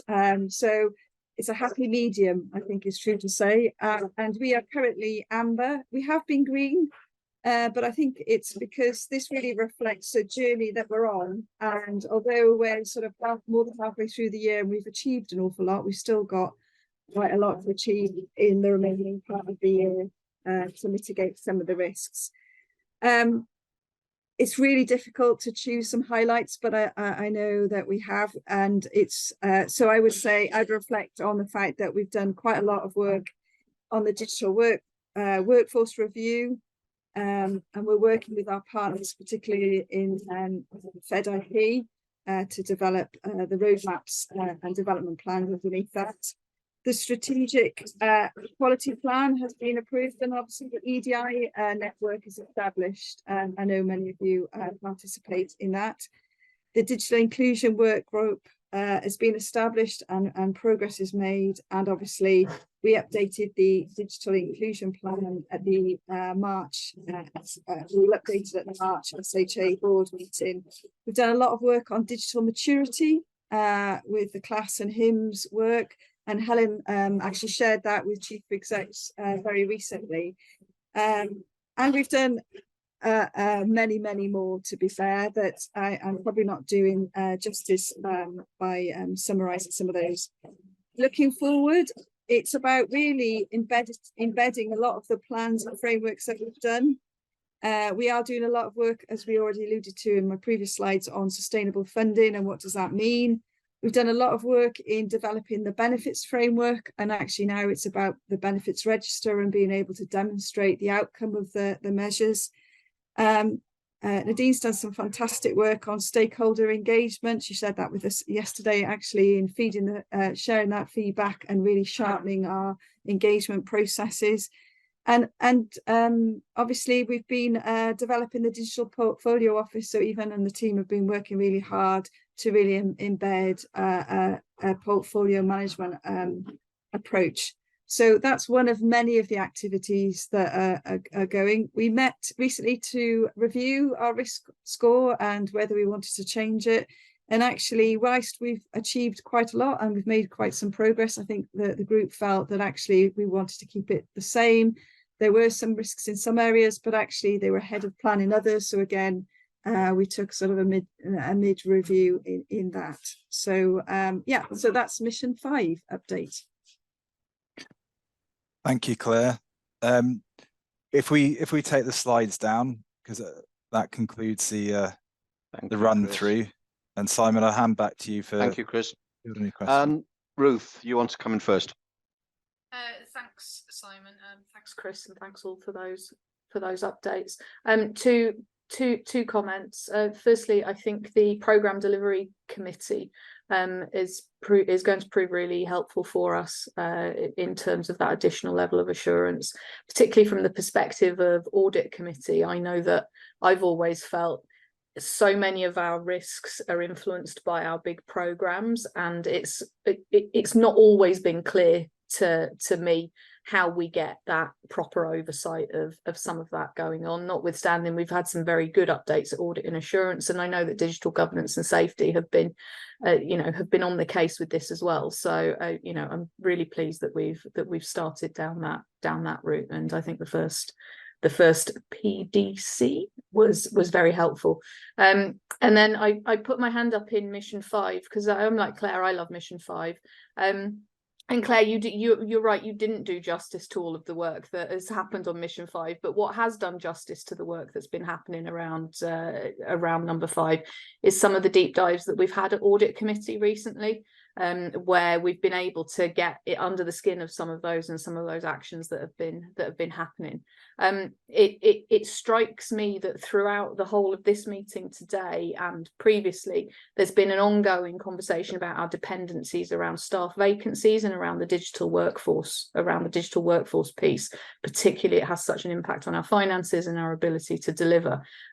So I did wonder whether we were due time for an update on the digital workforce strategy piece at Audit, probably, so we can see where we're at, given I know the amount of work that's gone into that. Thank you. Thanks, Ruth. Chris, do you want to come back on that at all, or invite someone? Then I've got a question from Marion. Yeah, well, just to concur with Ruth, from the Programme Delivery Committee perspective, I think in governance terms, it gives us a second line of defence of assurance that we didn't have previously, did we? So that's helpful to have in place, and certainly happy to work with Sarah Jane and Marion to look at a deep dive on the digital workforce element of the BAF and bringing that to Audit Committee. SJ, do you want to come in on that point? Yes, please. Thank you, Chair. Just for assurance, Ruth, we are looking at sort of our structures moving forward about how we can best support all the new programmes, existing programmes, and with a forward look. And with the RATS committee happening in the next couple of weeks, there will be some more detail within that, and that will come out through my structure about the work with the Fed IP and just the ask probably for next year, really, about how that's going to support us, how we can support the work on the DDAP framework and the workforce review, and indeed all the other things that are going on in terms of the workforce redesign and all the organisational change programmes. So hopefully that will be a really good opportunity to tease out some of the detail of that and get that into sort of, good measurement, and hopefully, bring forward some questions which would be really helpful for wider understanding. Thanks, SJ. If I just read out Marion's question. She's asking, with regard to Strategic Mission 3, could you please, I'm trying to remember who that would be. Could you please elaborate on DHCW's approach to developing, I thought it was you, Ivan, to developing user research and research design? We heard earlier that clinical input was key to develop the unscheduled care dashboard. It would be helpful to hear about how we might strengthen clinical input into DHCW products and services.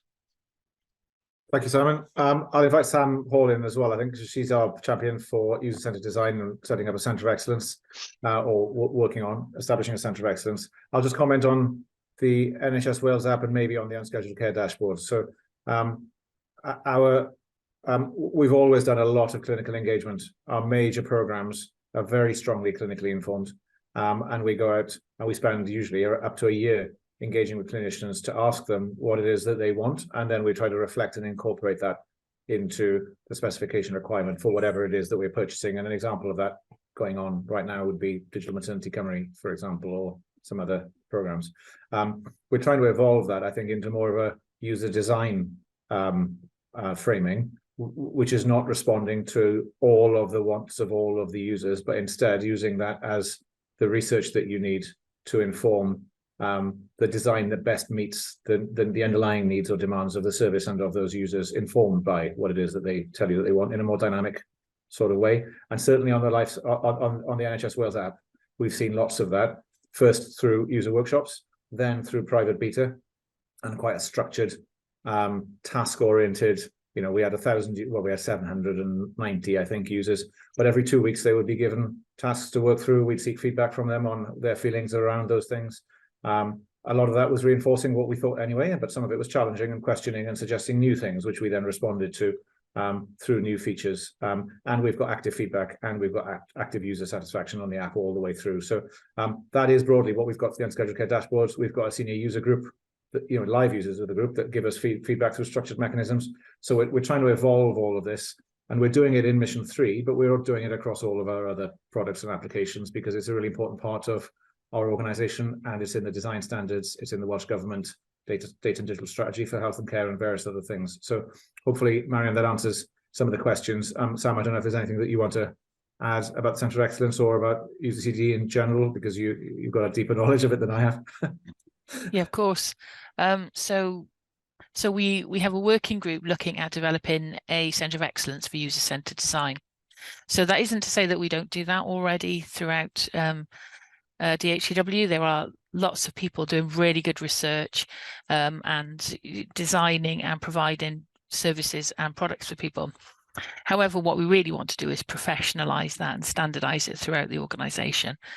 And that means the people that are already engaged in that, working with them to upskill, get them some certification, get them embedded in the right places so that they have the biggest impact that they can, and use their professionalism to really help us drive our products and services forward.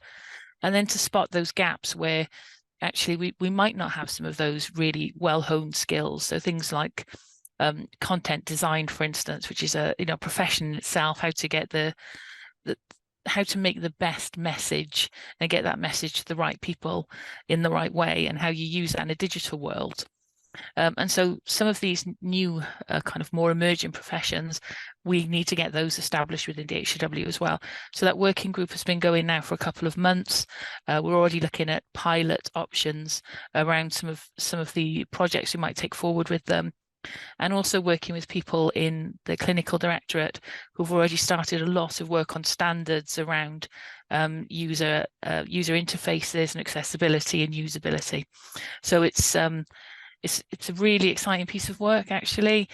We started with about half a dozen people interested, and I think that working group grew to 20 people really quickly who said, actually, this is something we really need to know more about and want to get involved and engaged with.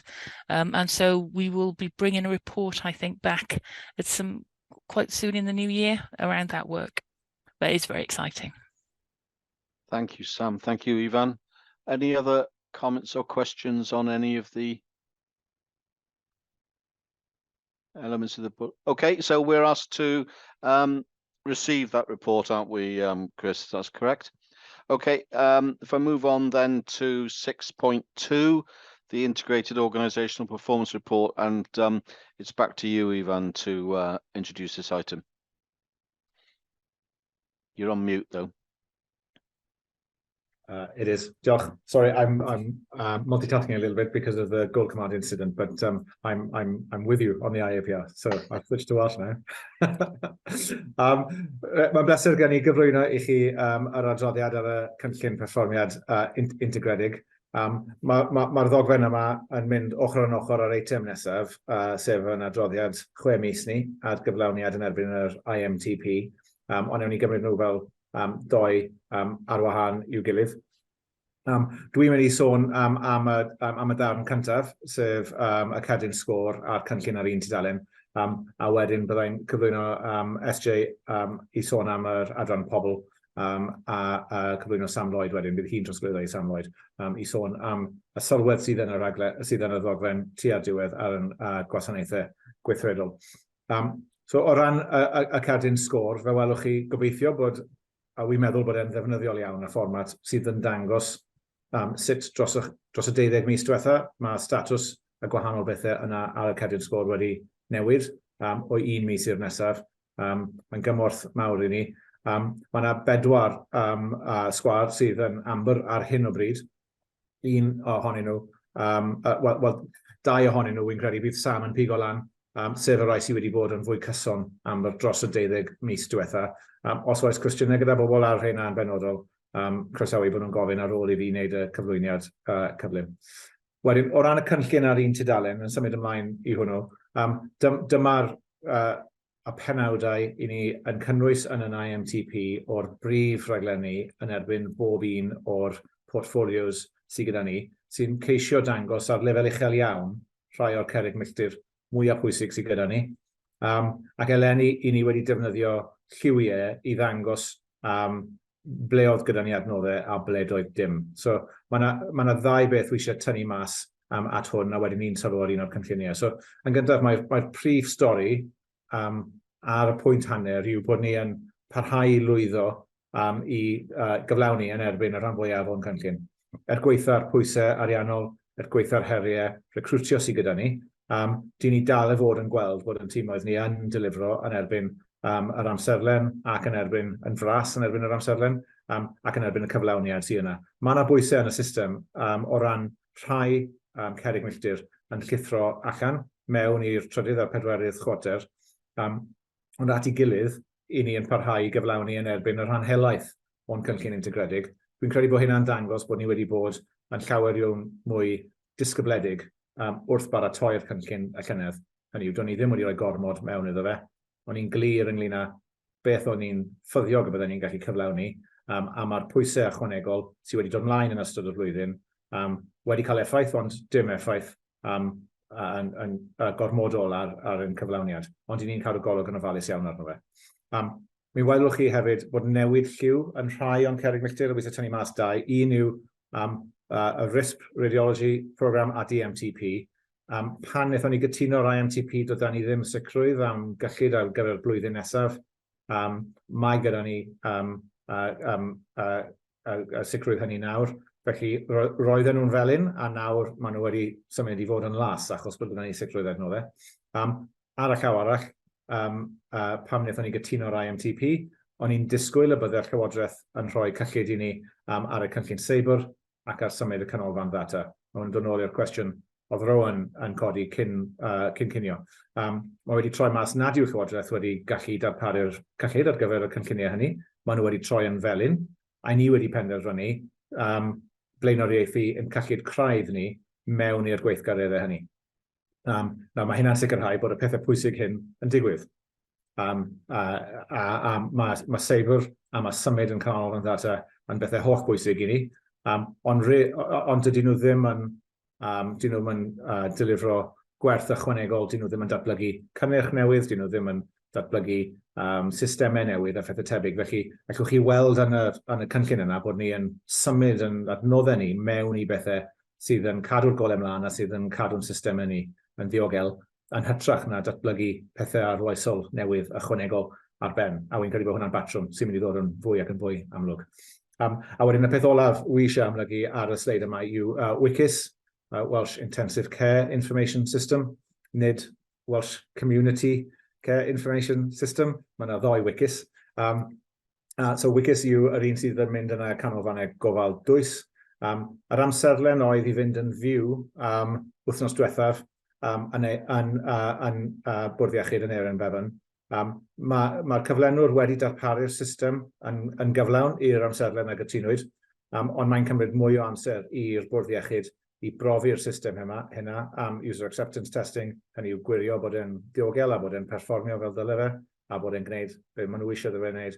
Mae'r broses hynny'n cymryd fwy o amser nag oedd wedi cynllunio a wedi rhagweld. Mae hynna wedi cael, felly dydy'r gwasanaeth hynny heb fynd yn fyw eto, a mae hynna yn cael effaith ar amserlen y rhaglen, ac yn debyg o gael effaith ar yn amserlen cyllid ni hefyd. Felly, ni'n gweithio yn agos iawn gyda nhw ar hyn o bryd, fi a Michelle a Claire a Helen a'r tîm rhaglen i gyd hefyd yn trafod gydag yn Erin Bevan mwyn sicrhau bod ni'n gallu cael llwybr trwy i'r rhaglen hynny dros y 6 mis nesaf. A wy'n credu bod ni wedi adrodd elfennau o hynny i'r PDC rhai wythnosau yn ôl. Felly, dyna fe am yn rhannu. Dwi nawr yn mynd i drosglwyddo i SJ ar gyfer pobl a datblygu sefydliadol. SJ? Thank you, Van. Yes, and some good messages in this report, which is really positive for us all as an organisation. So I'll start with the sickness figure, really, which is incredibly low. And I think hopefully that provides a little bit of assurance with some of the themes that have come out through other conversations during the reports today, is that we've got some vacancy challenges. And obviously in terms of monitoring sickness, it hasn't spiked, and where we do have some hotspots, we do look at resourcing that differently or independently as much as possible to support staff in posts where perhaps there are some further challenges, and just to provide some further assurance.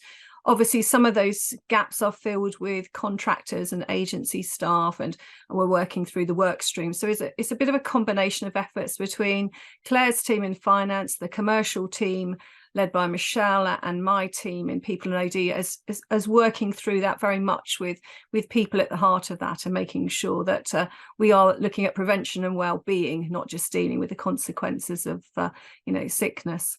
I think the other thing just to mention is we've increased our target in terms of statutory and mandatory training, which is great, and that's been a huge push by all of my colleagues as well, working through with the teams and their directorate managers to drive that forward, and that's been brilliant.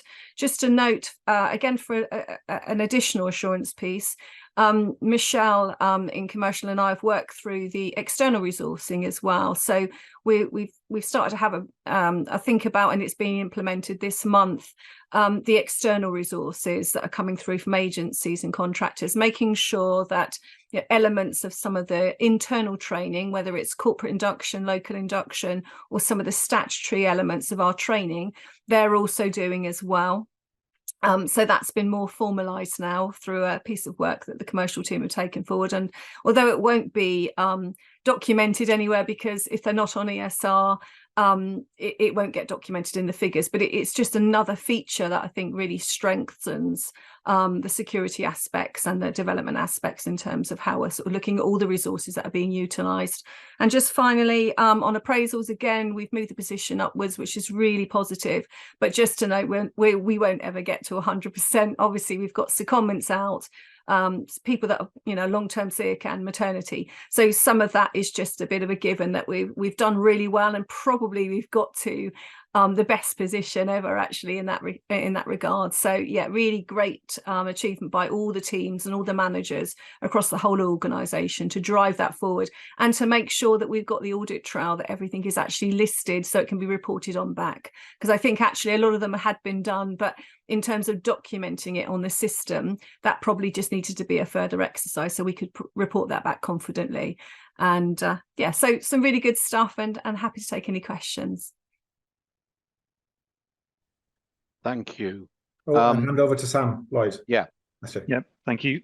So just a few points on operational performance that I would like to bring to the board's attention. So on page 11 in the report, we're now reporting major incidents by service over the last 6 months, so we can see which of our services are consistently being most impacted by major incidents. And the graph shows that there are 3. So the radiology information system is the highest, with 10 major incidents over that period. So that's a distributed system which is hosted individually across the health boards, and DHCW doesn't actually host. So that system is, or those systems are potentially subject to local issues and incidents, which is probably what accounts for that number. And then the next 2 are the Welsh Clinical Portal and the Welsh Patient Administration Service, both of which are very large, high-profile systems that we support, and they're probably the 2 most complex services that we provide, with a very high degree of interconnectivity between a number of our other systems. So there's quite a complex web of integrations in place, which means that those systems are quite vulnerable to outages across other parts of our infrastructure, which accounts for the high number of major incidents that we see there, and possibly points to some architecture work that we can undertake in the future.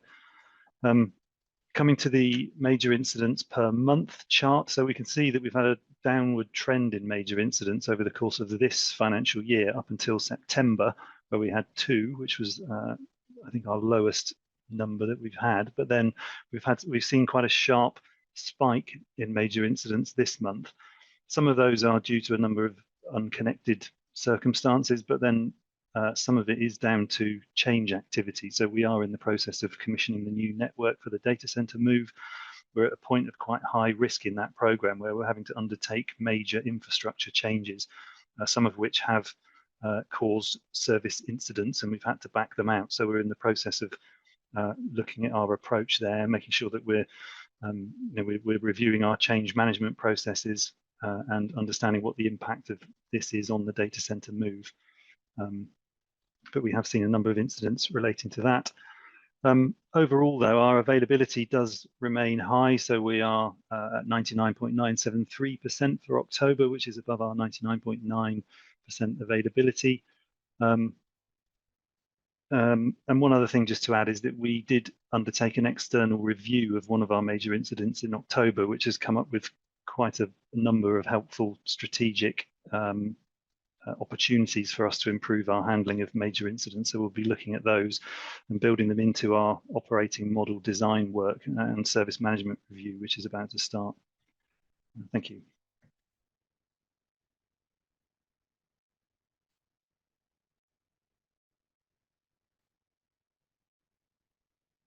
Simon? You're on mute. Os na I gymryd, just not Okay. yn dod. Sorry. Simon. Is there anything else you want to cover now, Ifan? Na, ond yn croesawu cwestiynau I fi neu I gyfarwyddwyr eraill. Okay. David and then Helen. Thanks, Ivan. Thanks for the rest of the colleagues. Some questions to you, really. I noticed that the large increase in October of major incidents that we had. You've referenced some of them being related to some network issues. Outside of that, is there anything else we should be worried about? So the major incident details are in the report. So the others are, we've had a succession of unconnected incidents. So if I just have a quick look at them. So we've had one relating to Microsoft 365, which was related to the data center change. There was a Welsh Reports Service incident, which was related to a service account. Then we've had a number of WPAS, WNCR incidents, which were service and system specific. So they were resolved by individual interventions on those systems. WRIS, I've mentioned, is hosted across, is distributed across the wider system. So yeah, there's no real pattern to the others, David, but we do review these regularly through our incident review and learning group, and then we take out any findings which we need to then extrapolate and undertake tactical or strategic activity on the back of. We do. So we're constantly looking for patterns in these, but I think the combination of a few coincidental issues plus these this tranche of network-related activity, I think accounts for the spike that we've seen in October. The other thing, when you look through the detail on them, Sam, is that I suppose you would regard this as encouraging. You wouldn't want an incident, but the resolution is of those that did breach is well within the SLA. Yes. Yeah. The SA allowance, you know, it's a matter of minutes rather than the hours, where which is the SLA, which is you don't want them, but they're getting resolved quickly. Yeah, we've only had, I think, one SLA breach this year, so yeah. Okay, Helen, and then Rydian. Thank you, Chair. Yeah, just to pick up on the critical care programme, really, and just to emphasise what Evan has said there in terms of the delay now that programme is experiencing in terms of the go live, and to reassure the board, I guess, that we are working closely with colleagues in Iron Bevan and the supplier so that we can get to a revised implementation plan date for that ASAP, really. But lots and lots of work and discussions ongoing in terms of getting us to kind of the right place so that we can move that forward at pace. And Rydian. Thanks, Chair. This is a question for Sam. We have systems, of course, which are absolutely critical for the delivery of care, and we have some systems that, you know, if they go down during the middle of the night, it doesn't make an impact. Just for our education, the ability for us to transfer across our data centres from one to the other, that's in minutes, is it not? To keep things up and running? It is, Rydian, yeah. So we have two tiers of criticality. So clinical critical are our most critical services, and those are generally we're able to instantaneously or certainly within a few seconds fail over between data centers, and we've actually demonstrated that as part of the preparation for the data center move. We're testing those failovers as part of that work. Because the message is, as the service becomes more and more dependent on digital, we as an organisation have to invest in making sure that we can keep the light on. And really, I think, Chair, that's a sort of take-home message. Yeah, absolutely. Thanks for that observation and the response, Sam. And there's just one I'd like to. It's an observation and a comment, really, but it's the slide deck you've got on people and OD, SJ, because, you know, in circumstances where money is very, very tight and resources are very difficult, and there's a huge focus on recruitment, then there's some key indicators in there that are really important, which I think you alluded to, the sickness absence and the turnover particularly. And it is encouraging to see that those that are not showing any at the moment any noticeable upward trend. So that is encouraging, and I think it's something we need to obviously keep a close eye on as we go through the rest of this year and into next year, which we know is going to be equally difficult. Any other comments or questions? No, we're asked to receive that report, which I'm sure we're happy to do, and move quickly on to the next item, 6.3. It's back to you again, Ivan, for the half-year performance against plan report. It is, and I know we're over time, Simon, I believe, so I'm going to try and be quite brief on this one. You've got the cover paper, which is quite detailed, and you've also got the slides against each one of the delivery portfolios in the first four of our strategic missions. You remember that our first four strategic missions have got delivery portfolios, and then the last mission 5, which is the best one, according to Claire, has got enablers rather than delivery portfolios. So rather than go through each one, because we've covered quite a lot of them through the meeting, I just want to try and give you a kind of a flavour, I suppose, of where we are and my general reflection on performance and delivery through the first half of the year.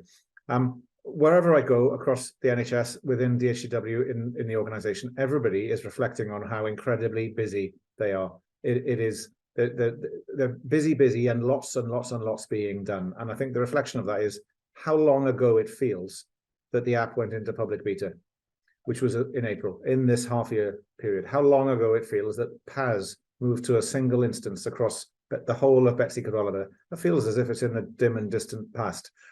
Even the NDR platform going live at the beginning of August feels a long time ago. And there's been, quite a significant amount of work since then. And today, as we are meeting, there's a big data event with more than 500 highly technical data people on it, and the chat which I'm exposed to is wonderful to listen to. But 500 people in a big data event, virtual, on the NDR. So it is really busy, and there's loads of delivery and achievement across various other things. And and I haven't even mentioned the turnaround in the LIMS and the risk programs, for example.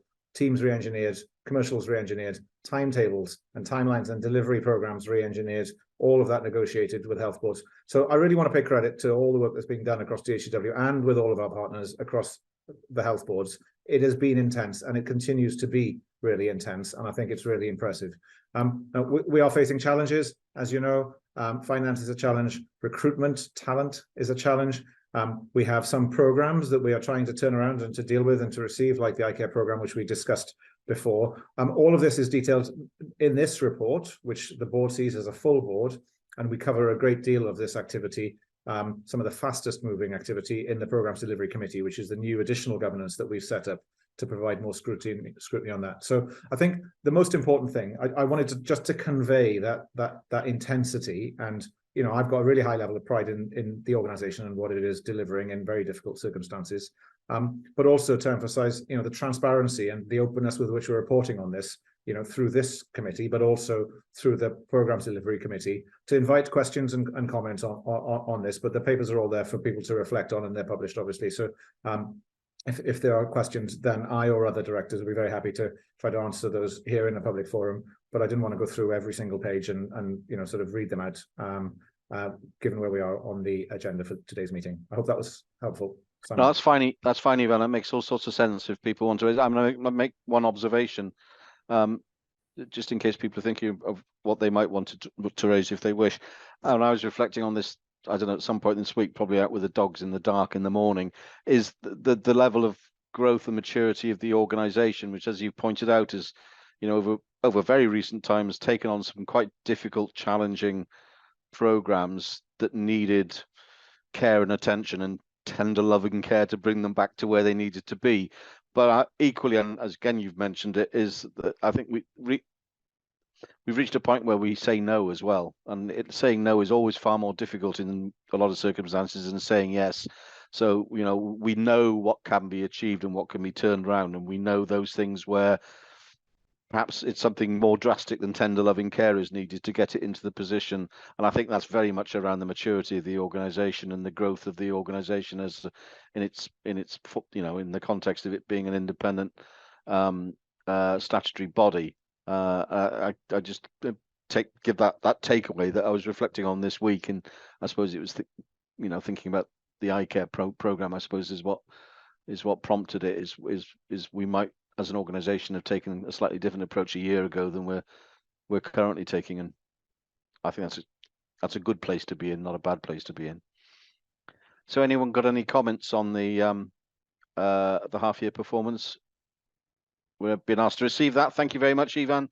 If I move then on to the highlight reports from the various committees of the board, and the first one, as I mentioned earlier, Marion is unable to give, though you've been an active member of the meeting already, Marion, and Alistair is going to give the anything that they want to raise from the last meeting of the Audit and Assurance Committee. Alistair. Thanks, Simon. And just a few items I'd highlight, if I may. The first one being some concerns raised at the committee and raised a request for an additional internal audit review of the iCare digitisation programme. That was made by the committee chair. And I understand that's now work that is being led by Cardiff and Vale UHB in collaboration with DHCW. The board assurance framework deep dive discussion on sustainable funding highlighted the challenge of becoming a trusted strategic partner without a sustainable funding model and with the current financial restrictions. And that, I think, reflects some of the earlier discussion and some of the early items that we had in today's meeting. Very difficult situation. I'd highlight the 4 internal audit reviews were received for assurance, with 2 UK General Data Protection Regulation receiving a substantial assurance and stock management receiving a reasonable assurance, which were considered in the private session. 2 reviews were considered in the public session of hybrid working, which received a substantial assurance, and board assurance framework, which also received a substantial assurance. And just finally, the Welsh language report, the committee were assured to note the progress being made on Welsh language compliance within the organisation, and also noted the challenge in assessing job descriptions for Welsh language skills. The committee have requested a detailed update on this for the next committee meeting in February next year. Just a few items there, Chair. Thank you, Alistair. I don't see any hands going up. So we'll receive that report from the Audit and Assurance Committee. We move then on to the Digital Governance and Safety Committee highlight report, and of course invite Rowan. Anything you'd want to particularly highlight? So thank you, Chair. I'm not going to highlight anything particularly from the report. It was very straightforward, and it speaks to the maturity and the functioning of the committee. Our assurance reports are very robust, and we've made the necessary changes to our standing orders to reflect the new Digital Portfolio Committee. And I just reflect that in a follow-up conversation that I always have with Chris Starling after a meeting, we were just really pleased to see the openness and the enthusiasm with which Rydian and Ivan and Sam's team come to the meeting and engage with the matters at hand. So thank you to them and their staff. Thank you. Thank you, Rowan. And then again, we received that report for assurance, and then moving on to the Local Partnership Forum highlight report. And I think, Andrew, you were in the chair for the last meeting. You're on mute, Andrew. There we go. You can hear me now. Yes, it was me in the chair. Yeah, so the report's been presented to the board on the papers. A lot of the things that we discussed were in today's board meeting. The usual sort of things like risks, workforce risks, sickness figures, PDRs, and ensuring people have completed statutory and mandatory training. I just wanted to praise the high level of quality discussions at the meeting. And just wanted to thank all those involved for their contributions. Nothing to be escalated to the board on this occasion, but I'm happy to take any questions that anybody has. Thank you, Andrew. I don't see any hands up. We received that report. Thank you very much. And then myself, on behalf of the Programme Delivery Committee, as we've noted, this was the first meeting of this committee, and in some senses very much feeling our way through, and also a chunk of the meeting taken up with looking at terms of reference and similar. I think I give an overall impression, really, which I think the committee shared, is it was really useful to be able to see all of these programs on one page, if you like, and our ability to look at how they interact with each other and the impact they have as individual programs on the whole. I think that was a real benefit of this new program, this new governance arrangement. The three areas I'd raise, and two of them, and it's no coincidence that two of them have appeared throughout this meeting in the context of their level of risk or their importance. I mean, the first one is highlight the iCare programme and the attention we paid to that in the committee, and people will be well aware of where we are with that at the moment. The second one was, again, the committee very, very concerned, obviously, about the sustainable funding of programs, particularly as they move from in development into business as usual, and where that funding comes from. And there are some big, high-profile programs that are moving into that position in the not too distant future.